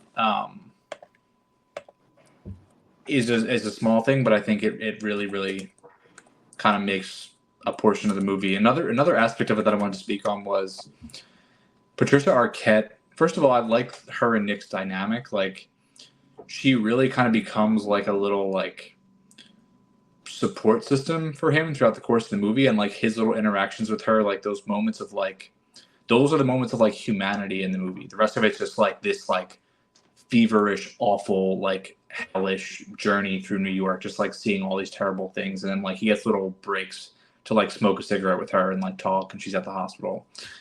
And the movie Is ends she like a really. nurse? No, her dad is there. Her dad is in hospital, Okay. and he saves her dad at the beginning of the movie. So Okay. that's how it kicks off. And the movie ends with him just like resting with her, basically, finally resting. And I thought it was a very like sweet ending, but I also thought it was interesting the aspect of her father, like him and Nick start having like this psychic connection. Like there is a supernatural aspect to this movie that I think is real. Like he is losing his mind, but like there's something else. And basically he's having a psychic communication with this guy, and his heart keeps going out and they keep defibrillating him and bringing him back, basically, and they've done it like 15 times or something in a day, something ridiculous. And Jeez. he's basically like, I don't want to do this anymore. Like I'm good. It's like I don't want to exist like this. And he's like telling that to Nick and like asking him to like help end his suffering in some way. And that's another like aspect of the story that builds. And I think this is another like portion of like medical care that isn't necessarily thought about, like the lengths we go to keep people alive that may not want to be alive, and how that's like a selfish act for the living. Yeah, totally. I thought that was interesting as well. Guys, I got to be honest with you. I don't think I like this movie.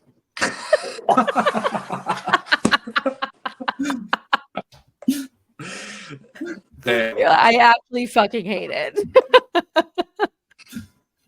Yeah, Why I was don't you people like die. it? I don't. It might be Paul Schrader. I'm being honest. I also don't like Taxi Driver. People die. Get over it, guys. Do you like Raging Bull, Connor? I haven't seen it. Okay. So, I mean, he makes really serious shit. Like he makes very heavy shit. That's his... I don't mind heavy. I don't know.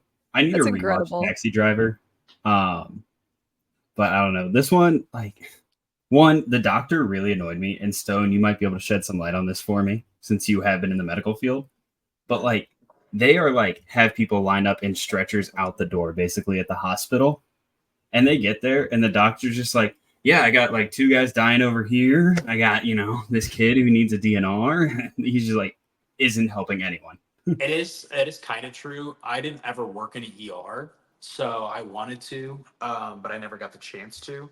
So I can't necessarily say how doctors are in ER, but I did do phlebotomy. So I went to the ER to draw blood a lot. And I will say there are many times in ERs where people are just chilling out in the hallways because they have no more rooms to get them to. Yeah, I can tell a story about that real quick. First of all, Connor, I hear what you're saying, but like, and we talked about this with Anthony talking about killing of a sacred deer, but I've seen so many doctors that are like this person, and like his matter of factness and nonchalant. Like I feel like it's very accurate, especially when someone's overworked. But I one time sat in a bed in an ER for 5 hours. I was playing in a softball league, and I was playing center field. I was coming in on the ball, and the shortstop was coming out, and I called them off, and they didn't listen. And I was just dead sprint, and we collided, and they had glasses on, and our heads like smacked together like that, and their glasses cut open my eyebrow, and my entire eyebrow just like came off and was like hanging down. So I had to go to the ER at Temple, which is like, it's like a lot of gunshot wounds, and like it's a pretty serious hospital in Philly. And I sat there for 5 hours, and a student came over with a doctor finally, and they didn't even like acknowledge me as a person. The doctor was like giving him a little lesson, like while he stitched up my eyebrow. Like it was the most sociopathic shit I've ever seen, but like very, very funny. But I was there for 5 hours just in a bed in the hallway, so I can attest to that. That's wild. Yeah. I don't know. And then also, literally, my first thought right when this movie ended, also it felt like there was like 6 different points this movie could have ended, and I was just like, it's still going. And then at the end, it just felt like I watched a 2-hour-long Law and Order episode based on EMTs. That's how it felt to me. I'm so excited to watch this that you two hold it in such high regard, and Connor's like, this is mid at best. I think what sets it apart is its framing, is in the fact that honestly, I had it rated a little bit lower, but then Dan said something that made me just think about the fact that I feel like the story mirrors the profession. as in a sense, like there'll be a certain plot point or a certain character that's there and they're having discussion, but then they'll get a call, and all of a sudden you're to another storyline, another person who got shot, another person who's sick, something like that. So the story in itself feels chaotic, but that's entirely on purpose because that's what the profession is. Yeah. And I will say one thing that I wish there's one scene that I wish that they dove into this conflict a little bit more is Patricia Arquette's father is in the ER and Nick Cage is a medical professional. And there's a scene where Patricia Arquette doesn't necessarily know why they're doing to their dad what they're doing.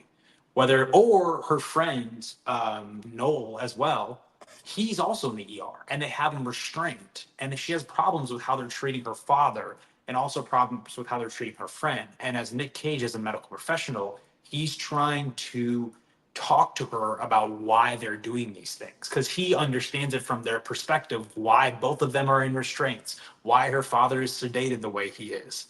And I think there's a very interesting dynamic there where I don't know, a lot of times you think that medical professionals aren't the good guys because of the way they present their patients or the way they treat their patients or on the surface, but they're doing it for their own good. And I wish that would have been discussed just a little bit more. Like I said, it just another call comes in and Nick Cage probably has to go in that scene. But I thought that was really interesting because there's so many times that professionals are just looked at restraints. Like I've had to tie restraints on patients many a times. And if you look at that from, outside the room, that looks like a horrible thing, but it's for the patient's own good. And when you're in the moment thinking about your father and that he's about to die, that looks like that's a terrible thing to put him through, kind of a thing. But it's for his own good. I don't know. Yeah. Yeah, and I think That's a lot hard. of times the problems come with like the inability to communicate because a lot of these people are just fucking robots. Or the lack of And caring just like about communicating.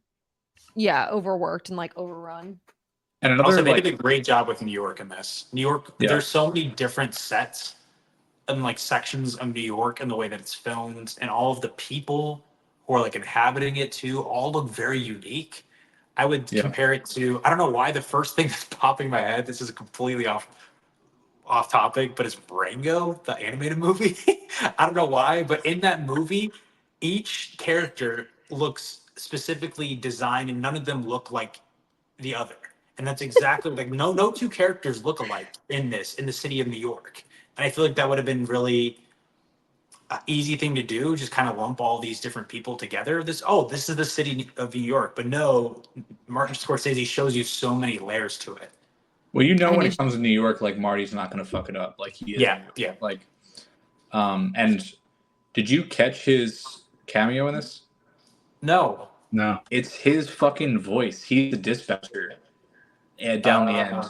And that's I kind of thought that cool. was so funny. As soon as he came on, I was like, that's hilarious. But also, the other like cameo in this or thing you might not know, do you guys know who played Noel? Oh yeah, I did see that. I Mark Anthony. just looked it up when we started talking about it. It's Mark Anthony. Yeah, I didn't know that. Which like he's pretty good at this. Like he does a really nice job. I would agree with that. What a I funny need role. more John Goodman though. Yeah, he was good. I also liked how, because Nick Cage, in a way, I guess this is spoilers, but we've been spoiling the whole thing.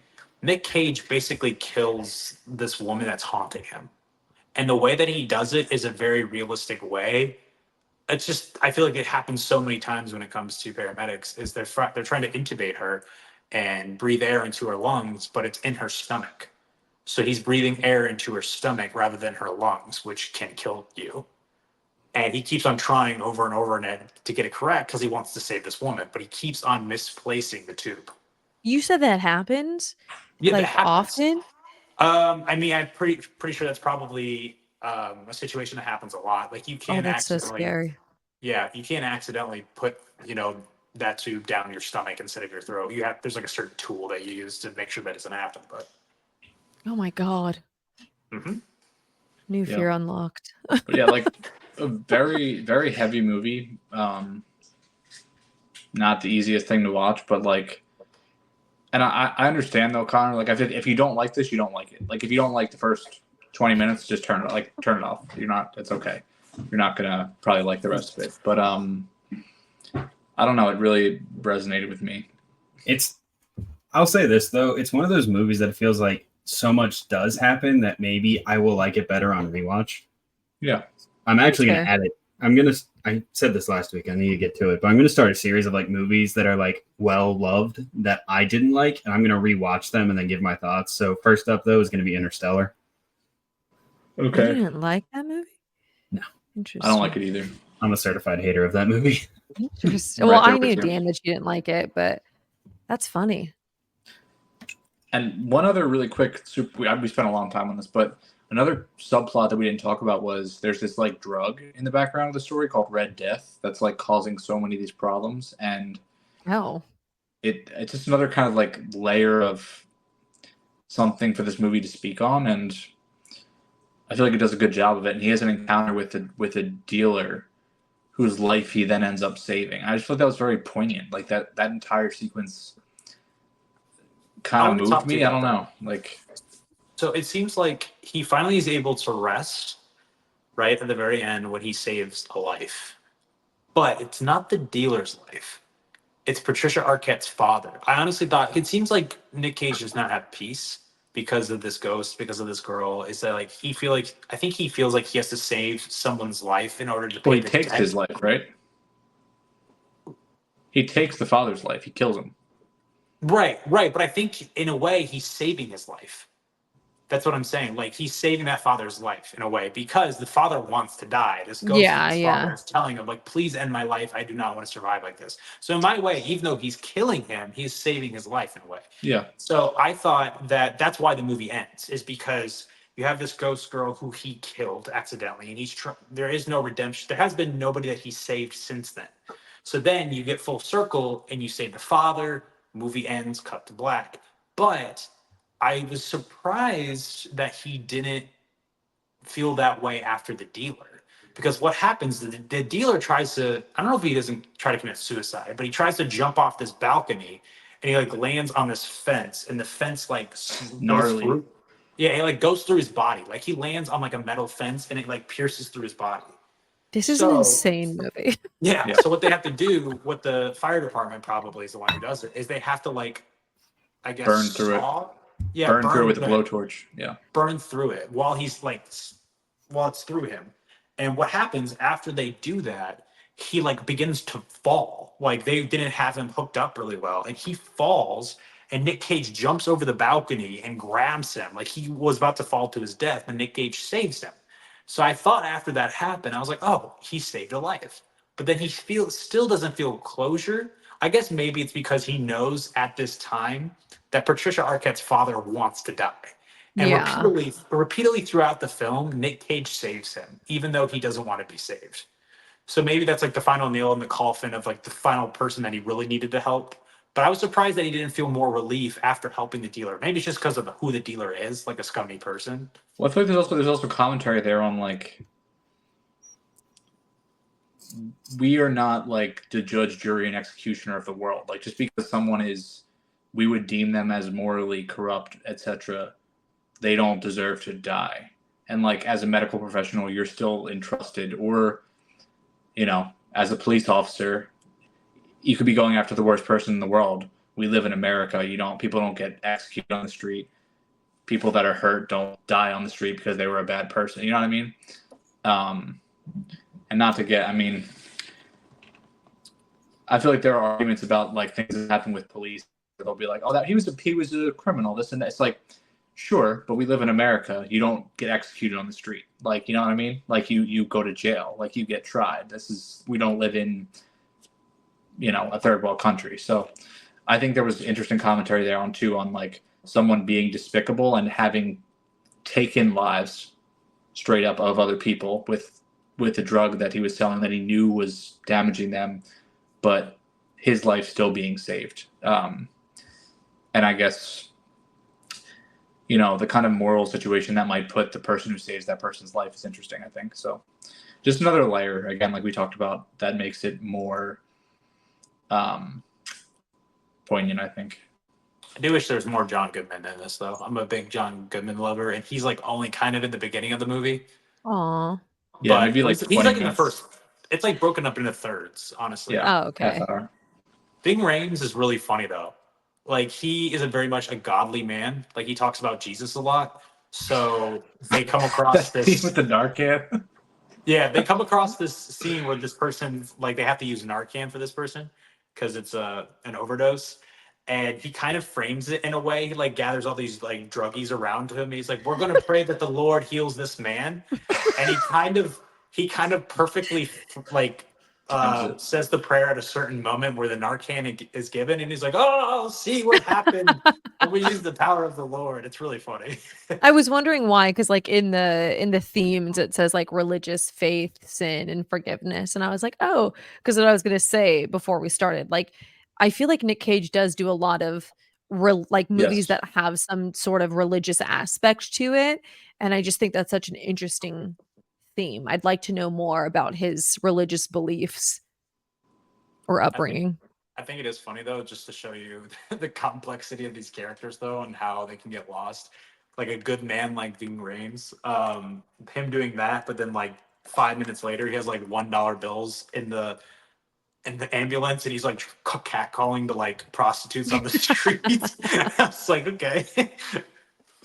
I was like, what happened to the godly man? And he has like this relationship with the dispatcher. It's not Martin Scorsese though. That's not the dispatcher we're talking about. He does not have Oh, a okay. yeah. That's funny that he did a little cameo. Doesn't he Yeah. mostly do that in his movies a lot? Decent amount, yeah. Yeah. I've watched maybe like 2 of his films because he doesn't ever really do horror, so I watched Shutter Island, that's him, right? Yeah. Yeah. Yeah, so which I know, Dan, you also hate. Yeah, I was gonna say that's another Movie's movie on that overrated. list for me. The movies that I love that I don't like. Yeah. I don't hate it. I love Leo's performance, but we can't get Just the sidetracked. plot twist, yeah. Yeah. Do you guys have any final thoughts here? Yeah, I think you would like this one a lot, Gigi. I really do. I'm And excited to watch. It sounds batshit insane, but also, like, really sad. does Yeah, your it's a brother sad like movie. movies a lot? Yeah, both my brothers do. Mhm. Honestly, yeah, he might like this with maybe being in the medical field like he is. Yeah, I guess someday I would love both my brothers. I get like my love for horror from my mom, but both my brothers absolutely love movies. And I know like when we were younger, we used to like make little movies on our, home videotapes and stuff like that. I know my oldest brother, he's like he would love to write a movie someday. And my middle brother who's the EMT or like former EMT. He's also like has ideas for a film. So I'm like, okay, you guys can write it and I'll be in it. So maybe you'll see us in a production someday. There you go. Nice. But All no right. other Well, thoughts. Haven't seen it. Longlegs 2, maybe. You can be that could be your first movie, and then that could set you up for your brothers. Exactly. I don't know if they might do a sequel for this movie. To be honest, I don't know. I don't I- think they will. I want a prequel, honestly. I want a prequel about Longlegs. I think that would be electric. Long leg, Yeah, that only one leg. if they did do anything, it would have to be a prequel. And Oz Perkins alluded to the fact that he wouldn't do a sequel for this. So I'm like, okay, cool. What a movie, though. This made 22.3. I was so curious. I feel like everyone knows what this movie is by now because the marketing obviously has been the talking point of this film. And it's really interesting because I feel like the story doesn't go that much beyond what the marketing was and what people knew about the movie going in. It's kind of Yeah. just a mystery about this guy named Longlegs, and you kind of figure out more about him and then Micah Monroe's character. But I remember, I can't remember if I told Connor and Dan this, but I was so curious because I'm so interested in what the box office is for movies that I was trying to figure out what this was going to be. And I remember when I went and saw the early screening of this film, I even told the person from Neon, I was like, I want to know what the box office is going to be because I think this might be huge for you guys. I'm curious if it's going to be huge. And I knew that Immaculate was the #1 opening weekend for them. It was Mhm. $6.3 million was opening weekend, I believe, somewhere in that ballpark. And what I did is I looked on YouTube and I looked up Immaculate final trailer, and it came out to like 3.5 million views. And then I looked at the Longlegs trailer and it was like 10 million views.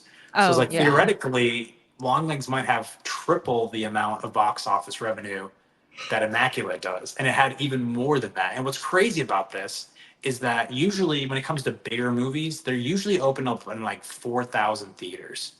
This only opened up in like 2,000 theaters. They Oh didn't my realize God. how big this was going to be. Yeah, that's pretty crazy. So it'll pick Um, up theaters as it goes, I'm assuming. Maybe it would be smart of them to. I'm assuming Yeah. the theaters who don't have it will want it. Yeah. But I thought it was very interesting when you guys were talking about a prequel. I saw someone say this about another film that is about to get a sequel that opened up in the same ballpark that was an original horror movie, was Smile. Oh yeah. Smile opened up around this price tag, around this box office opening weekend, and now we're about to get a sequel for it. So I wonder if has Neon ever done a sequel or a prequel? I don't know. I don't know. And I who wrote Smile? I actually don't know because I thought Smile was just okay. Um, but Not a good movie. boo. Well, I was talking to someone in the theater. My brother-in-law went with me. I just watched Longlegs again yesterday, rewatched it, and I was saying Smile was ruined for me because of the trailers spoiled every single jump scare, and also I could piece together what the story was going to be based on the trailers, so nothing in that Yeah. movie surprised me at all. It also was just like super reminiscent to It Follows, and I don't really like It Follows. So I was just like, oh, okay, this is like just a little bit of a better It Follows, but so I didn't really care for it. So the fact that they're doing like a second one, I'm like, this is like the same. I'm like, how are you going to add? I just don't see how they're going to add on to the story. So, but It's a money grab. Longlegs, yeah, that's which I Money don't grab. think that like Oz Perkins would and Neon. I don't think that I just don't think that they would do it. So, and I watched an interview with him, and somebody kind of was like, "Oh, well, you know, the ending," and it kind of alludes to, and he was like, "Not my problem." So I was like, "Okay, cool. So that means no sequel." He's it's crazy. He's done. I was listening to a podcast. He actually has two other movies already done. Because I know he comes out with The Monkey in February or Yeah, January. But something that's interesting is that I was listening to this interview that he was doing. He like filmed an entire movie in Canada during the writers and actor strikes because they couldn't use any American writers and actors, and he's a director. So he said like, "Hey, yeah, obviously I want them to get paid, but that doesn't pertain to me." So he had like time to kill and just went up to Canada and filmed another movie. I'm not sure what that's called. So he has like two movies ready to go, and I'm assuming It's both like of kind those. of a bad look, no? that I is don't know kind of how. yeah, because it's like it. Couldn't have told Oh, me you're that talking about the stuff. writers. You're talking about the writers and actors. Oh. Cause yeah, it's because Couldn't it's told me kind of that. like yeah, because you're like I guess you're finding like a loophole where you're like, well, I still want to do it, but I can't necessarily, you know, I can't do it with like American actors and stuff like that. So I'll just go somewhere where it's allowed. But I mean, I don't. The Keeper is the other one. It It seems to be sounds not in good. solidarity with the industry. It's the strangeness of. And Gigi, I wanted to ask you. I made a video yesterday about his. Did you read his interview with Hollywood Reporter? Basically, he was talking about how So strange. it was a Like weird modern fucking horror. interview. This guy is rubbing me the wrong way. I can't lie. Yeah, and he was talking about how his dad, like, obviously was in Psycho, and like, Yeah. that's a high point of the genre, but he also was in all this dog shit, and he basically framed it as that made him like spiteful against the genre to an extent, and now he just like he doesn't watch any contemporary horror. He doesn't watch anything, and he was like, oh, "Yeah, I won't watch like Maxine or Pearl," and like I watched X, but like it wasn't my choice, and it's like, It is dude, weird that shut he the name fuck up, checked like. all of those. He didn't say. I don't believe he said any other modern movies except the entire X trilogy. Trilogy, I know, which is like so yes, I read did you read the whole interview, Dan? Yeah. Yep. Okay, so that's I at first when I saw like the quote that was like pulled out and I was like, "Oh, why would you say that?" And also, why would you say that about like another movie that's also out currently against not against, but just out at the same time that your movie is out? And I thought that was just strange. And also just to say that I don't know, it feels very kind of like up your own ass where you're like, "Oh, I hate horror and I hate new horror," but then like you have this new horror that the whole world is excited for. I was like, "Why would you say that?" I just thought that was kind of strange. But then as the quote went on, like I guess I kind of understood it more where he's just like he did go on to say like it's there's an audience for it, and I'm sure people love it, and I hope that people love it. It's just not for me. I don't like it. And I'm like, okay, I mean, I guess, but that would be like if I wrote a war movie and I'm like, I fucking hate war movies. And I'm sure people like old war movies, but not me. I'm sure people would be like, then why are Yeah, why did you why are you make in the one? genre? And yeah, Yeah, so he did say like he was like I don't like or dislike the genre as a whole. And yeah. then at the very end, like but like some people like them and that's cool, like that's good. It felt like such a throwaway comment because, and the reason I read it is I wanted to see what came before that paragraph, and what came before that paragraph was him talking about all the dog shit his dad was in, and then he Yeah. went into that. So I was just like, this is a tough look, and like your previous movies aren't very good. So like it's just a strange look to me. And So this is his fourth movie, and he's saying this like the day that he doesn't know that Longlegs is going to be a success. Not Yeah. necessarily. It could drop off 80% this box office weekend. Honestly, the audience score on Rotten Tomatoes is at 68%, which is a really lot of low people for. don't like the movie. So I think I want to get into that a little bit. I think the marketing is incredible, incredible. I think it really hurt this movie. Oh, I think a 100%. lot of people thought that they were going to go into this with one thing, and it wasn't what they thought they were going to get.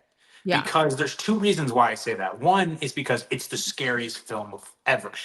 That is bullshit. Who's Yeah. ever said it is a terrifying film? It is tension. It's uneasy. It's not terrifying. It's really not.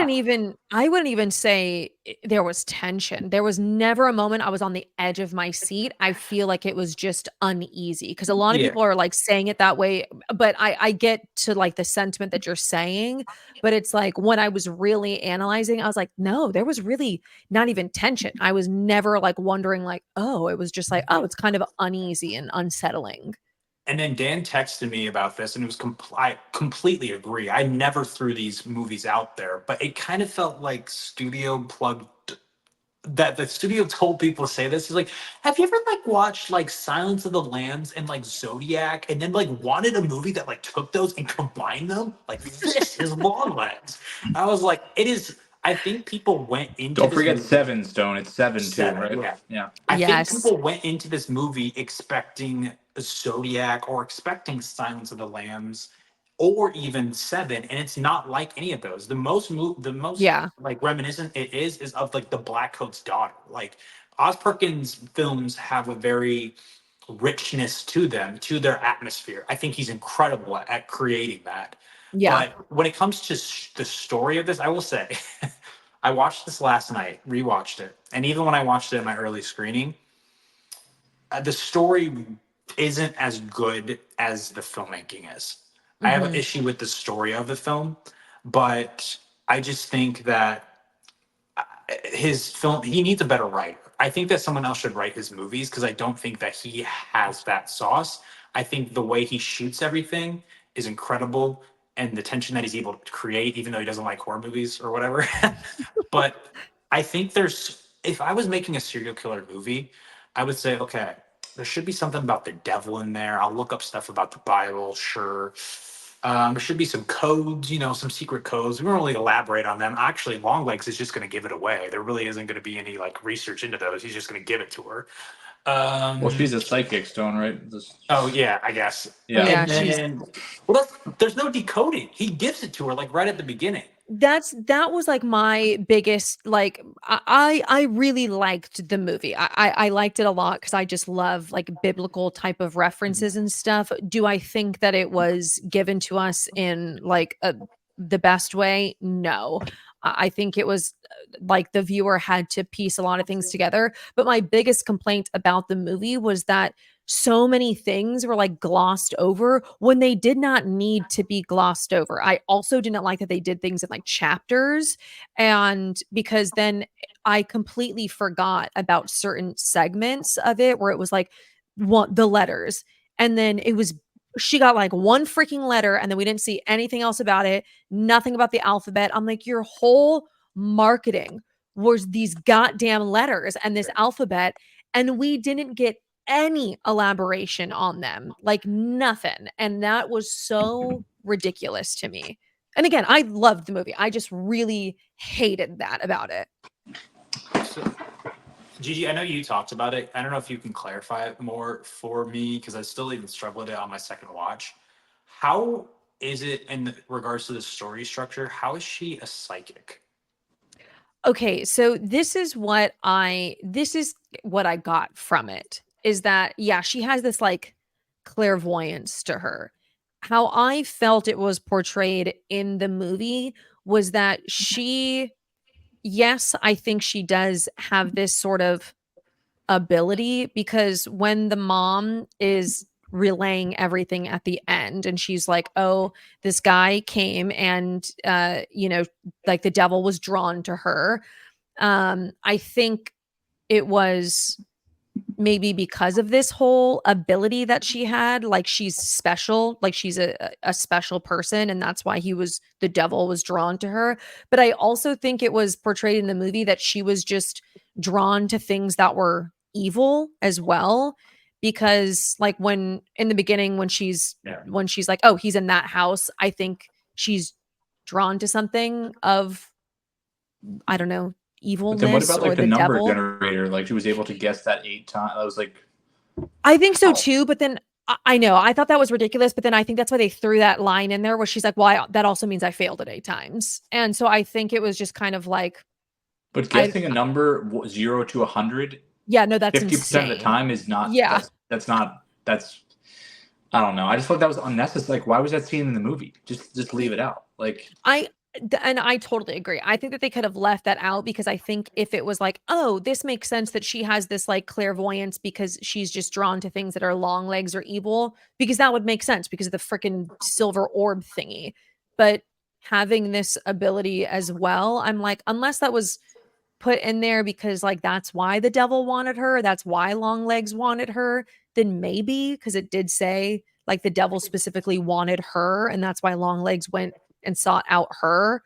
But I I don't know. here's my other question. Why did he like before he had the not relationship, before he had the partnership with her mom? How was he operating? Was he going Okay, around doing this himself? okay, Why so was he at their house? Like, I have this another was is he thing to killing add to people this. in person? okay, so this is what I'm this is what I think because a lot of people are like, "Oh, I want a prequel because I want to know about the murders prior to Yeah. whatever."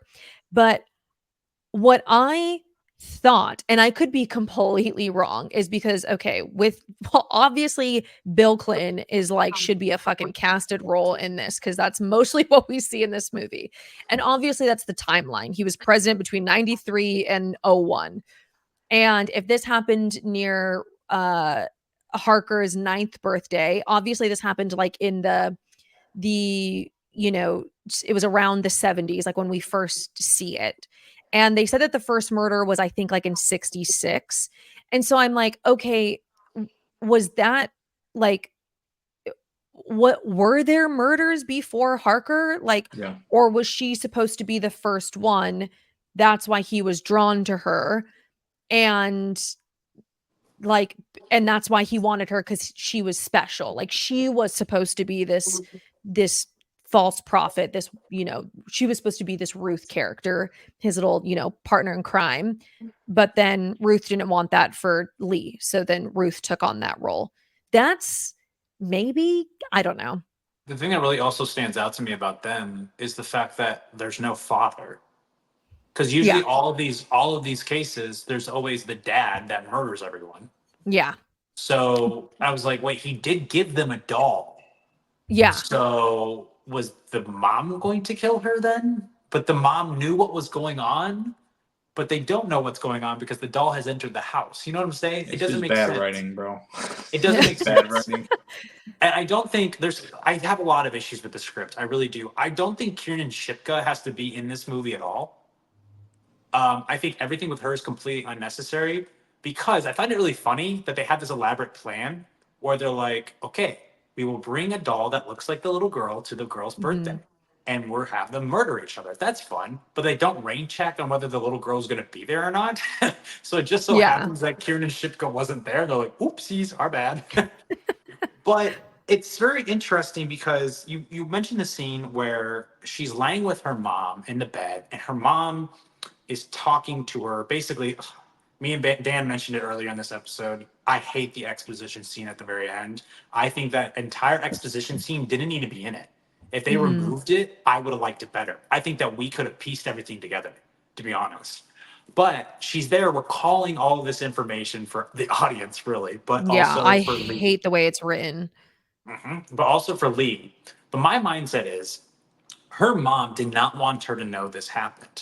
Mhm. So there is a theory, not theory, it's kind of proven that what these balls of the devil do is make the child, if the actions aren't carried out that the devil wants to be carried out, that the child gets memory loss.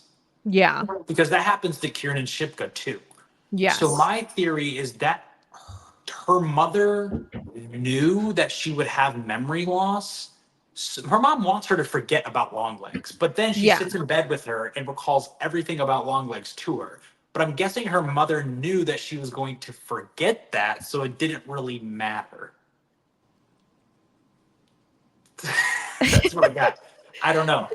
I just Yeah, but then it's also like, well, how would she know that? But, yeah, because I just don't like that the way it was written, where she was like, first she was a nurse, and then she murdered families. I was like, "Why would you write it that way?" But, yeah, I think the memory loss aspect is interesting. I feel like I Also, need to watch the movie a second time because yeah. Go ahead, Dan, what I, were you gonna say? I was just gonna say, if she's drawn to evil, Longlegs is living in her fucking house her entire life. But then Was she yeah. never like, huh? She never once saw him there. She never once was drawn to something in her base. Like, I don't understand. And there was just, this is the most unique looking motherfucker on planet Earth, living in the same place for how many years, and no one ever sees this man ever, and is like, huh? Like, there's never any connection. Like, it just seems like the AI is completely fucking inept in this story. And then she just sits there and like looks at pictures of bodies for 20 minutes and was like, I figured out the entire thing. Like, I don't know. The more I think about this movie, the worse it gets. And I just feel like I overrated it because I like Nick Cage so much. I No, just that's really fair because at first I rated it a 4.5, and then but the more that people are like asking questions, I'm like, yeah, that actually doesn't make any sense. Like how did he live there? And then she never fucking saw him or had an inkling. And even with the memory loss thing, it's I just think it's still. terrible. It's terrible writing because this story is not that. It's not that deep. Like I said, there's a lot of like Silence of the Lambs or Zodiac parts to this story that aren't that the symbols do not fucking matter. There's not a reason why No, he uses so those no, stupid. things. There's no. no reason why. And there's stuff that he tried to do interesting, that Oz tried to write that was super interesting. What if the balls of the devil were in some dolls and then like, big birthdays, stuff like that? That doesn't make sense. And I think the thing that's supposed to pull at your heartstrings at the very end of this movie is the fact that this mother, the reason why this is happening is she defended her daughter. She's doing this, and unfortunately, the devil has taken control of her. Which, by the way, I don't fucking like that she goes, "You ruined my plans, daughter." Blah! Like I'm gonna kill you. I'm like, what the hell are we doing? Just pisses away her entire character, her entire motivation for 20 years is just gone in that moment. But I don't like that is fine, but I didn't get a real big connection between the two of them. So the fact Yeah. that they're trying to have that big emotional thing at the end, like, oh, this is why this is happening, they both act the fucking same. They're both fucking weird.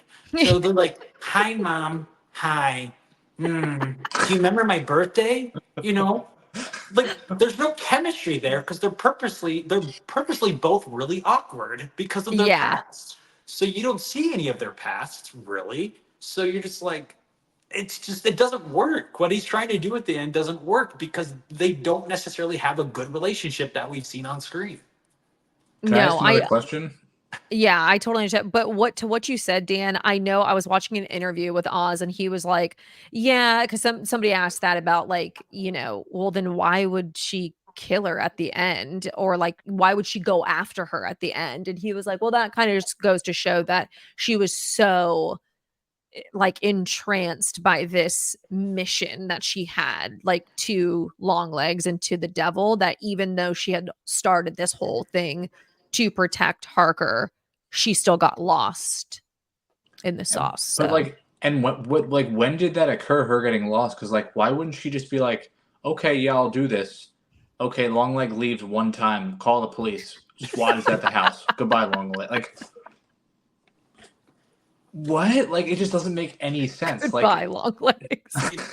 You know what's sad is that my brother-in-law like talking like my brother-in-law is a pretty like he likes to try to like read into stuff a lot more than I think needs to be like is necessary.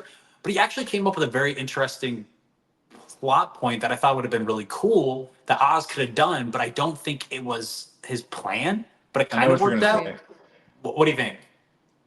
What? Well, I'll just say what I think would have made the movie better was if Lee was evil and was straight up just helping him. That would have made this movie make so much more fucking sense. It would have made this weird ass, forced ass performance make more sense. I don't think everyone's like Michael Monroe was so. No, Michael Monroe was not good in this movie. It's too much. I think it gets better as it goes. I really like the last like half hour from her. I think is really strong, and when like after at the party and etc. And like after she gets knocked out or whatever. But like a lot of it is true, and with how fucking bad the script is, it's really like people were like laughing in the theater in moments. Like, Yeah. and I don't know if that was intended, but like I just didn't think it was that great a performance. But I think if she was evil, that would have made I would have been like, okay, she's just completely fucking nuts.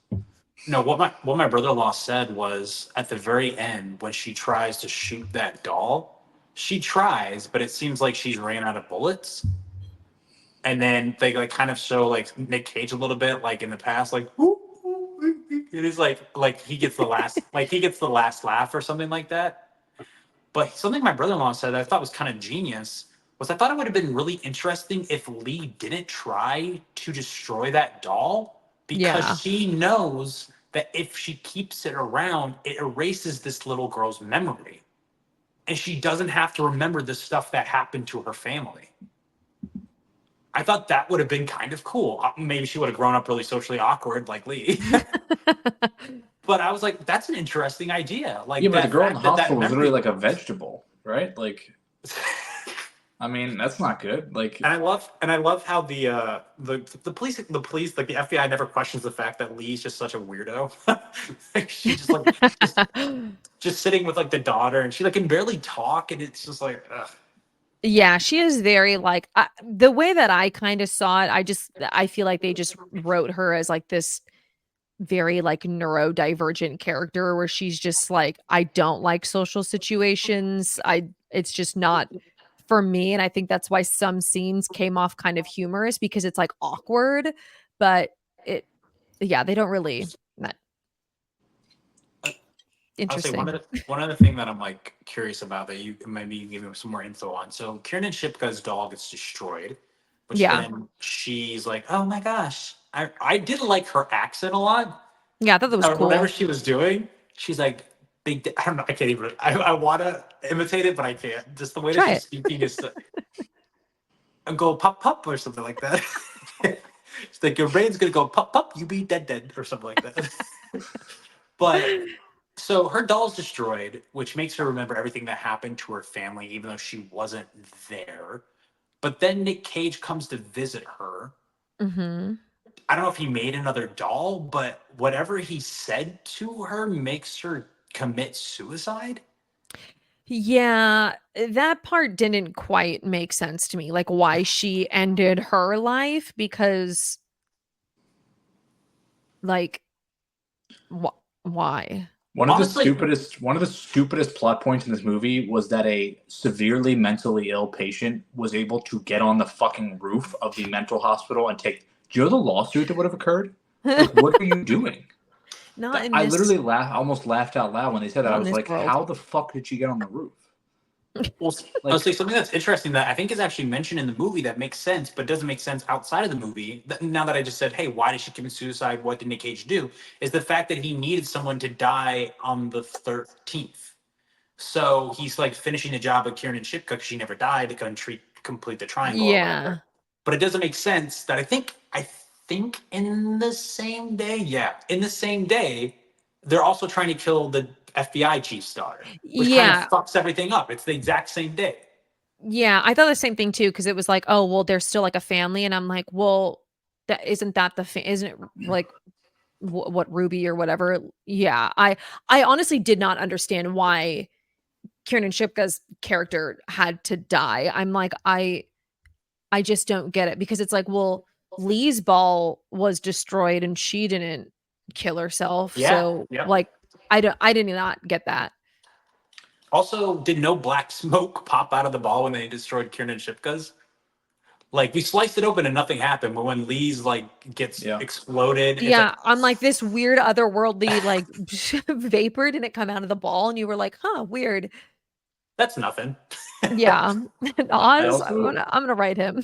I What also the have hell did heard this mean? I also have heard that this basically completely ripped off another movie, which I'm going to watch. But Oh. Gigi, have you seen Cure? No. Kyoshi Kurosawa's? No, and it's been on my watch list for so long.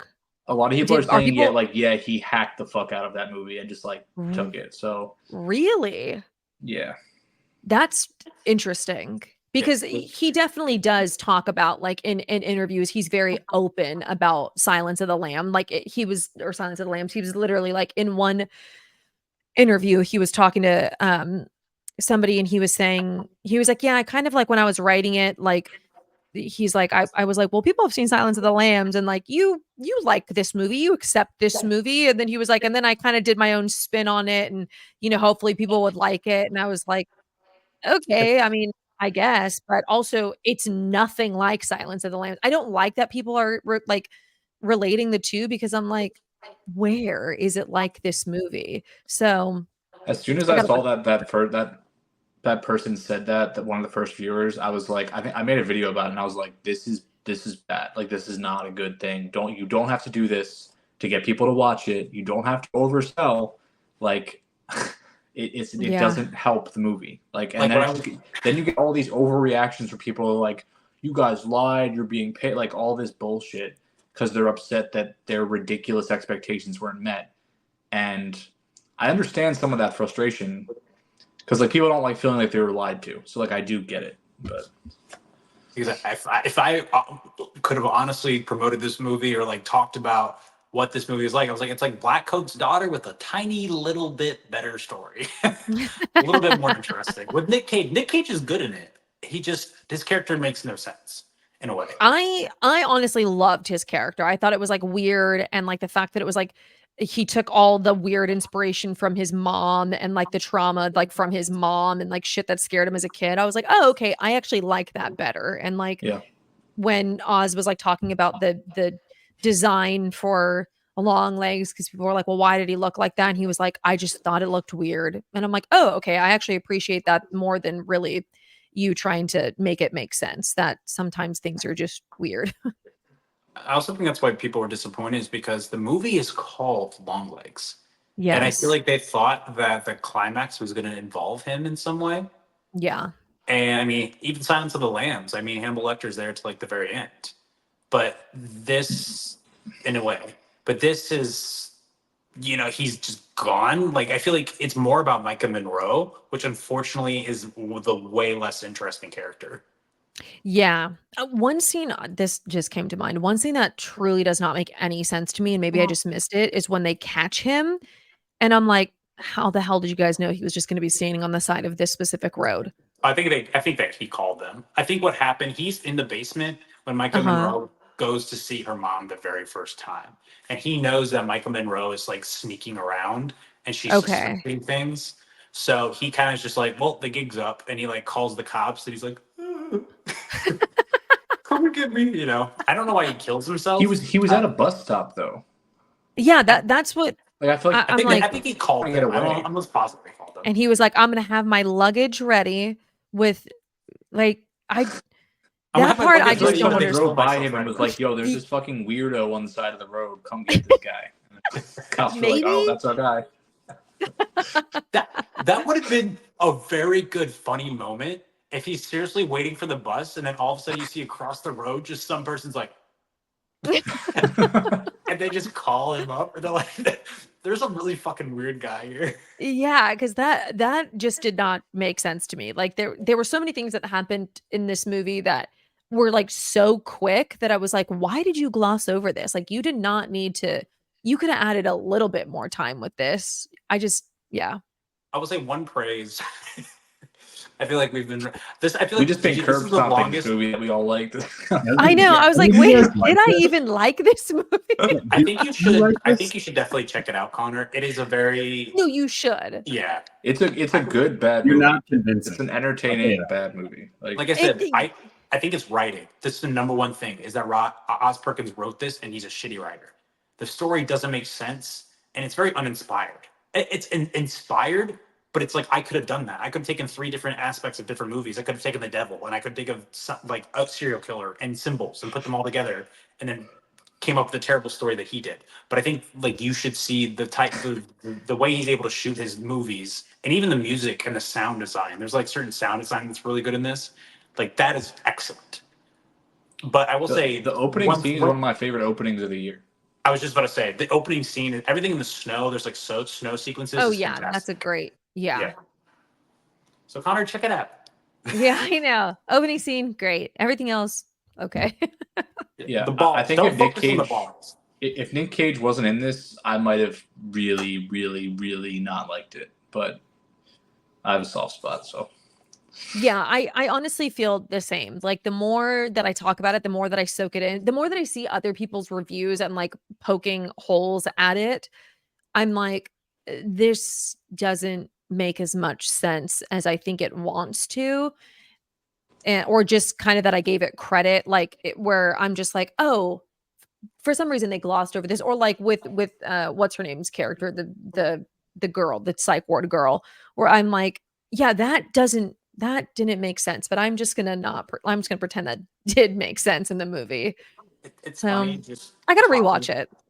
I say it's funny just talking about the fact that this is so like the movie that you should watch and set yourself up for this is The Black Coat's Daughter, and I do think that he has this thing like his atmosphere is even better in this than that, but that does a really good job at that as well, which is crazy because if you look at it, it's a direct TV movie, which I find is very interesting.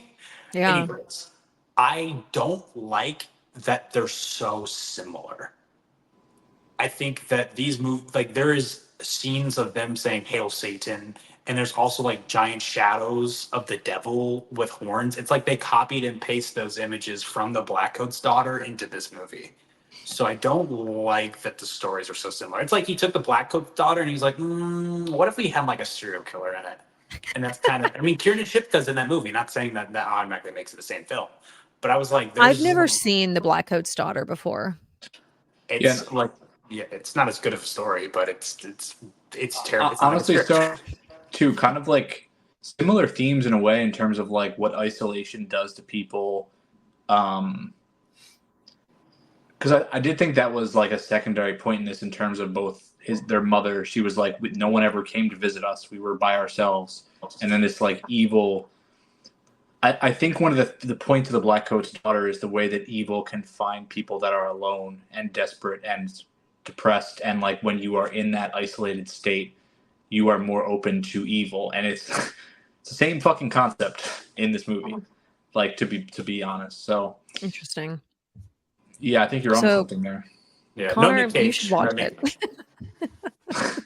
Yes, also Very movie, yeah. convincing, guys. I Very think What did everyone you- should watch this. I'm excited that an original horror movie is making a lot of money. I think Yeah. they are getting rewarded by the marketing they did, even though it was misleading. Good for. I'm glad people are going to the movies. You know. Yeah. Dan, what did you rate it on your secret When I got letterbox? out of the theater, I was between 3.5 and 4 stars, and I went 4 stars. The next day, I brought it down to 3.5 stars thinking about it. Now I'm just like, should it be lower? But like, it does. Like, I think it's some of the best sound design of the year. I like the cinematography. I like the way it was shot. I think it's really fucking funny, and I think if you can laugh at it, like, and just have a good time, I give it props. I don't think it's taking itself that seriously, to be honest. Like, I think the Black Coat's Daughter Stone takes itself. Yeah. The fucking, I mean, you're making a face, but there's like a picture of Bill Clinton on the wall for half the movie. It's like, it's a joke. Like, it's I'm gonna blank on his name, but her director's character is kind of a meme. He's an idiot.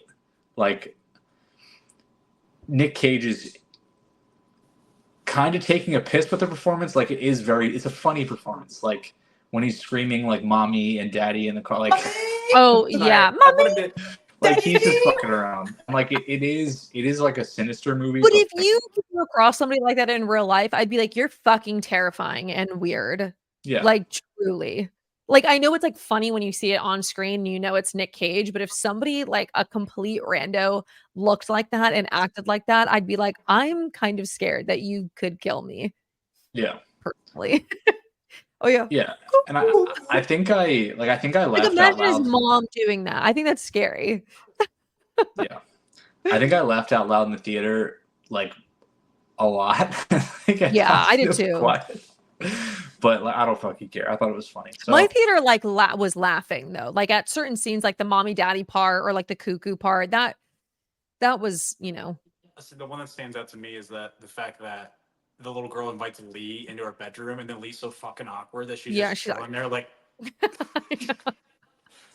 that one was like comical. But that's what I'm saying. Like I think it's like awkward funny, like when you see it, you know, on screen. But yeah, it's some interesting writing in there. I rated it like a 4.5, and now I'm like as days go on, I'm like I still think I want to like bump it down to like a 4 because there is a lot that I do like about it. Like even though I think that there are a lot of things that end up not making sense. I'm yeah, at a and it's 3.5 tough because right now. I feel like 3.5 is a really good spot for me for how I feel about it.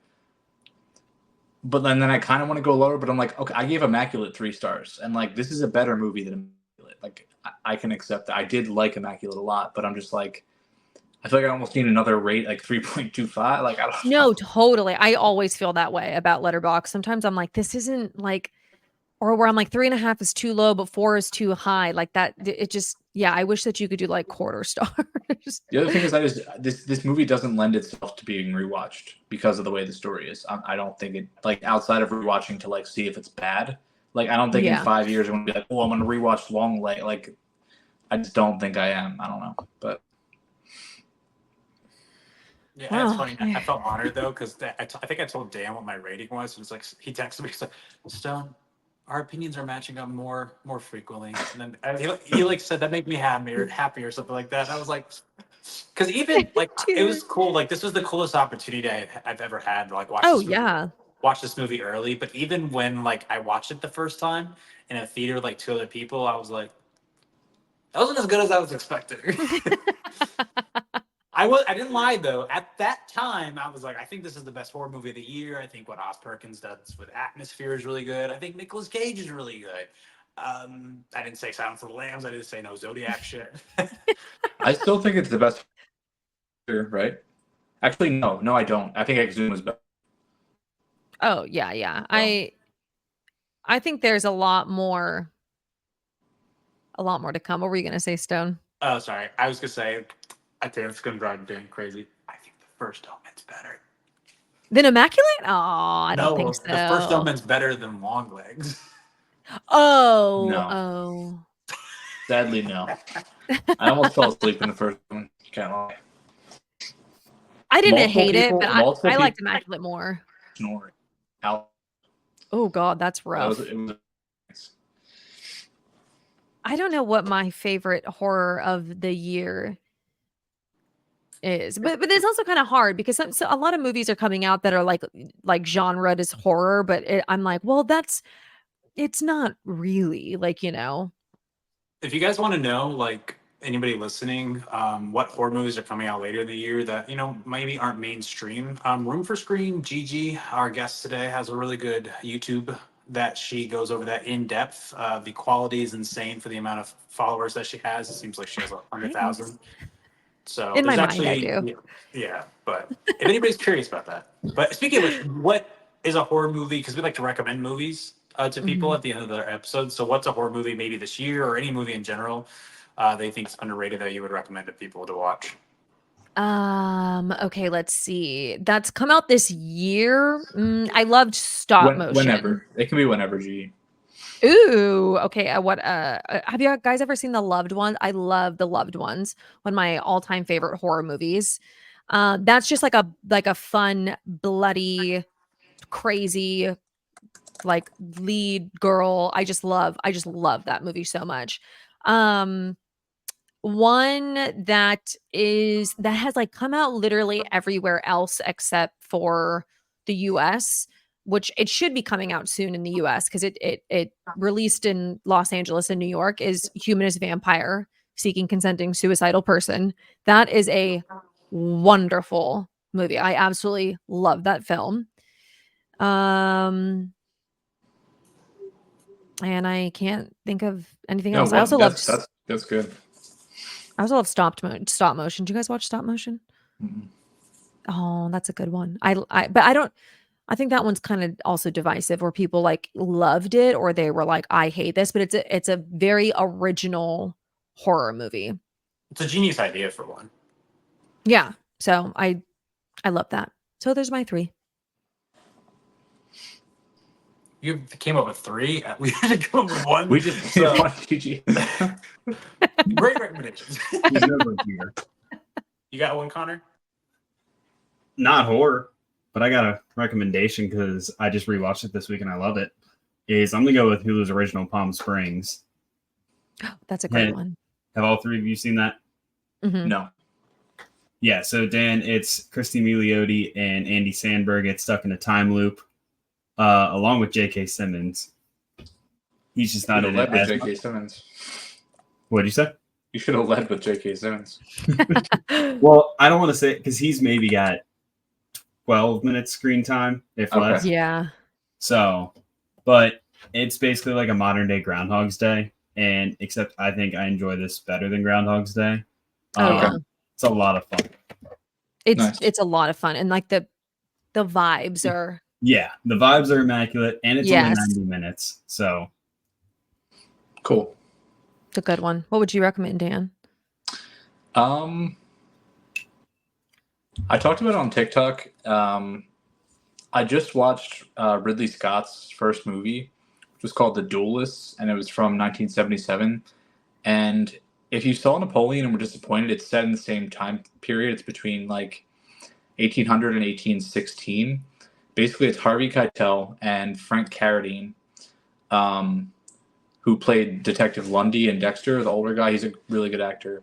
Mhm. But basically, it's just and Ridley Scott like really really fought to get this made. He was like a TV commercial director for a long time, and he was able to get the money to make this, and did an amazing job. Basically, it's just about those two guys. They're both officers in Napoleon's army.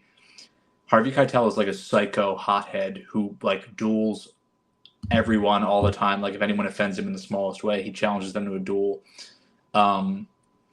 He kills the son of a mayor, and Frank Carradine gets sent to like apprehend him, basically.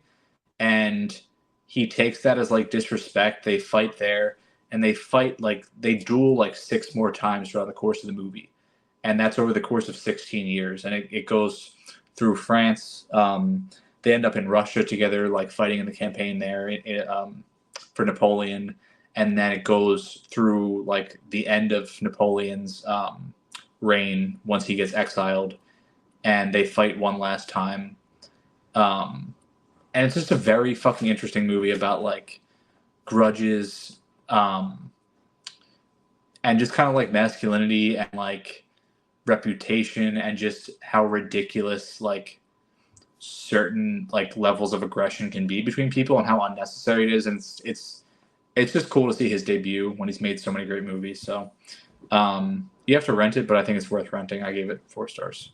Okay, what's a non-war movie? Non-war movie, Because isn't that really, like war? like it's not like it's very personal. Like it's a very personal story. It's not so much about like the only fighting in the movie is like those short little like duels between them. Uh-huh. But in terms of a non-war movie, You're like, that's all I got. no. So I'll give another Nick Cage movie. He made a movie in 2005 called The Weatherman, and it was directed by Gore Verbinski, who directed the Pirates of the Caribbean movies. He also directed Rango, which we talked about earlier. And it's like one of Nick Cage's most reserved movies. He plays like the Chicago weatherman who's away from his wife and kids. And it's just a very like nice, subtle movie. Michael Caine is in it. Nicholas Hoult is in it. He's really, really young. And I think it's just underrated. It's like kind of a sweet movie. I So feel that's like I've my- seen this movie, but I because like, you know, during this era, this was like the time when everybody had like cable and like movies would just like show and you'd be like, Yeah. okay, I'm just gonna like watch these movies on here. So I feel like I've seen The Weatherman, but I don't remember anything about it. But when I look at pictures of it, I'm like, oh wait, this looks familiar. Yeah, I gotta rewatch it. that's my non-war suggestion. What about you, Okay, Stone? perfect. I thought Gigi said non-horror, and I was like, Oh, okay. I was like, I thought that's your thing. if you could give me some horror recommendations, that would be great. No, you probably watched this one, but I'll recommend this because I really enjoyed it. I didn't enjoy it as much as the director's sophomore project, but I really enjoyed Saint Maud when I first watched it. Yes. Saint Maud was directed by Rose Glass, who made Love Lies Bleeding. I think Mhm. Dan's still second favorite film of the year. Yeah. I still haven't Um, seen it. It's really solid. Speaking Yeah. of which, the person who directed Mandy, his next film is starring Kristen Stewart and Oscar Isaac, which I think is going to be Yeah. sick. Is this the horror one?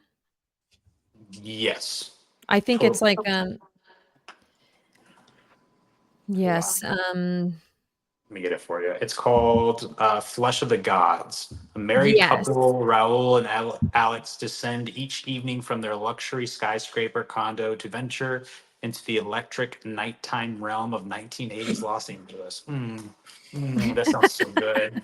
So Yeah, it's a tasty. thriller horror. I remember seeing like when they kind of announced this sounds incredible. Yeah. I'm thinking of Mandy, the look of Mandy, but in like Yeah. downtown Los Angeles. Oh, this sounds so good. Gorgeous. Oh, yeah. Gorgeous. Yeah, I'll say Saint Maud. Yeah, it's a horror film. I would say it's more horror than what Love Lies Bleeding was. Well, Love Lies Bleeding is a bit of body horror, and that's about it. But it's Really? more, I did not know that. yeah, there's a little bit of body horror, in it, especially Yeah. towards the end. But yeah, it's about a nurse who is kind of creepy and gets really attached to this woman that she's taking care of a little bit too much, and then shit happens. I don't want to spoil it, but it's good. It's very good. Very No, solid. I love movie. Saint Maud. Yeah. Yeah, I love Saint Maud. That's a good one. You like that one too, Dan, right? Or am I crazy? I like it. Yeah. I Okay. don't love it, but I like it. Do you like it better I than think- Longlegs? I think St. Maud's like a 3-star movie. Okay. But I also think like I can't fucking imagine like directing a movie and debuts to me. I just like should be on like a curve. Like I think Yeah, totally. it's a really awesome debut. Like it's a cool, well acted movie. I like it. Yeah. Nice. Nice. Well, Gigi, thanks for joining us today. Yeah, we appreciate it. Yes. Thanks for having me, guys. This Check is her fun. out. Yeah, before you hop off, where can people find you? You can find me at Room for Scream everywhere. I'm on TikTok, Instagram, YouTube, except I need to be better at pumping out those YouTubes. Dude, editing is hard. It's Yeah. like I'll record a video and I'm like, okay, it's just gonna sit there for 3 weeks until I feel like diving into that. But yeah, on all socials, and it's just horror. If you ask me about anything else, I probably won't know about it unless it's reality TV. But that's where you can find me. If anybody has any questions on some war movies, go ahead and flutter comments. Yeah, I know. Like your favorite war movie.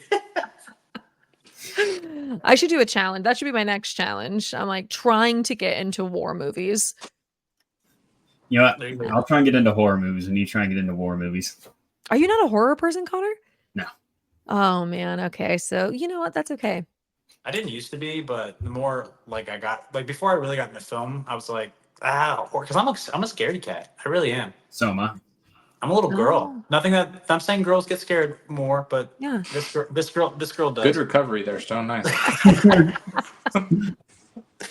But when you kind of like a high, Connor, like when you get scared and just spooked and that uneasy feeling is like a high, and like you like it. It's really fun. I love it. We might be chasing different highs. I don't know. I got high off of Mandy. I'll tell you that, man. And I wasn't even on anything. I love it. But yeah, thanks for joining us this week, Thanks for having me. guys. It's fun. Yeah, appreciate it. Thanks for listening to us talk about movies. Go ahead and check out all these. Form your own opinions, even on Between Worlds. But we'll see you again next week. Go outside, touch some grass, sit on a park bench. We'll see you later.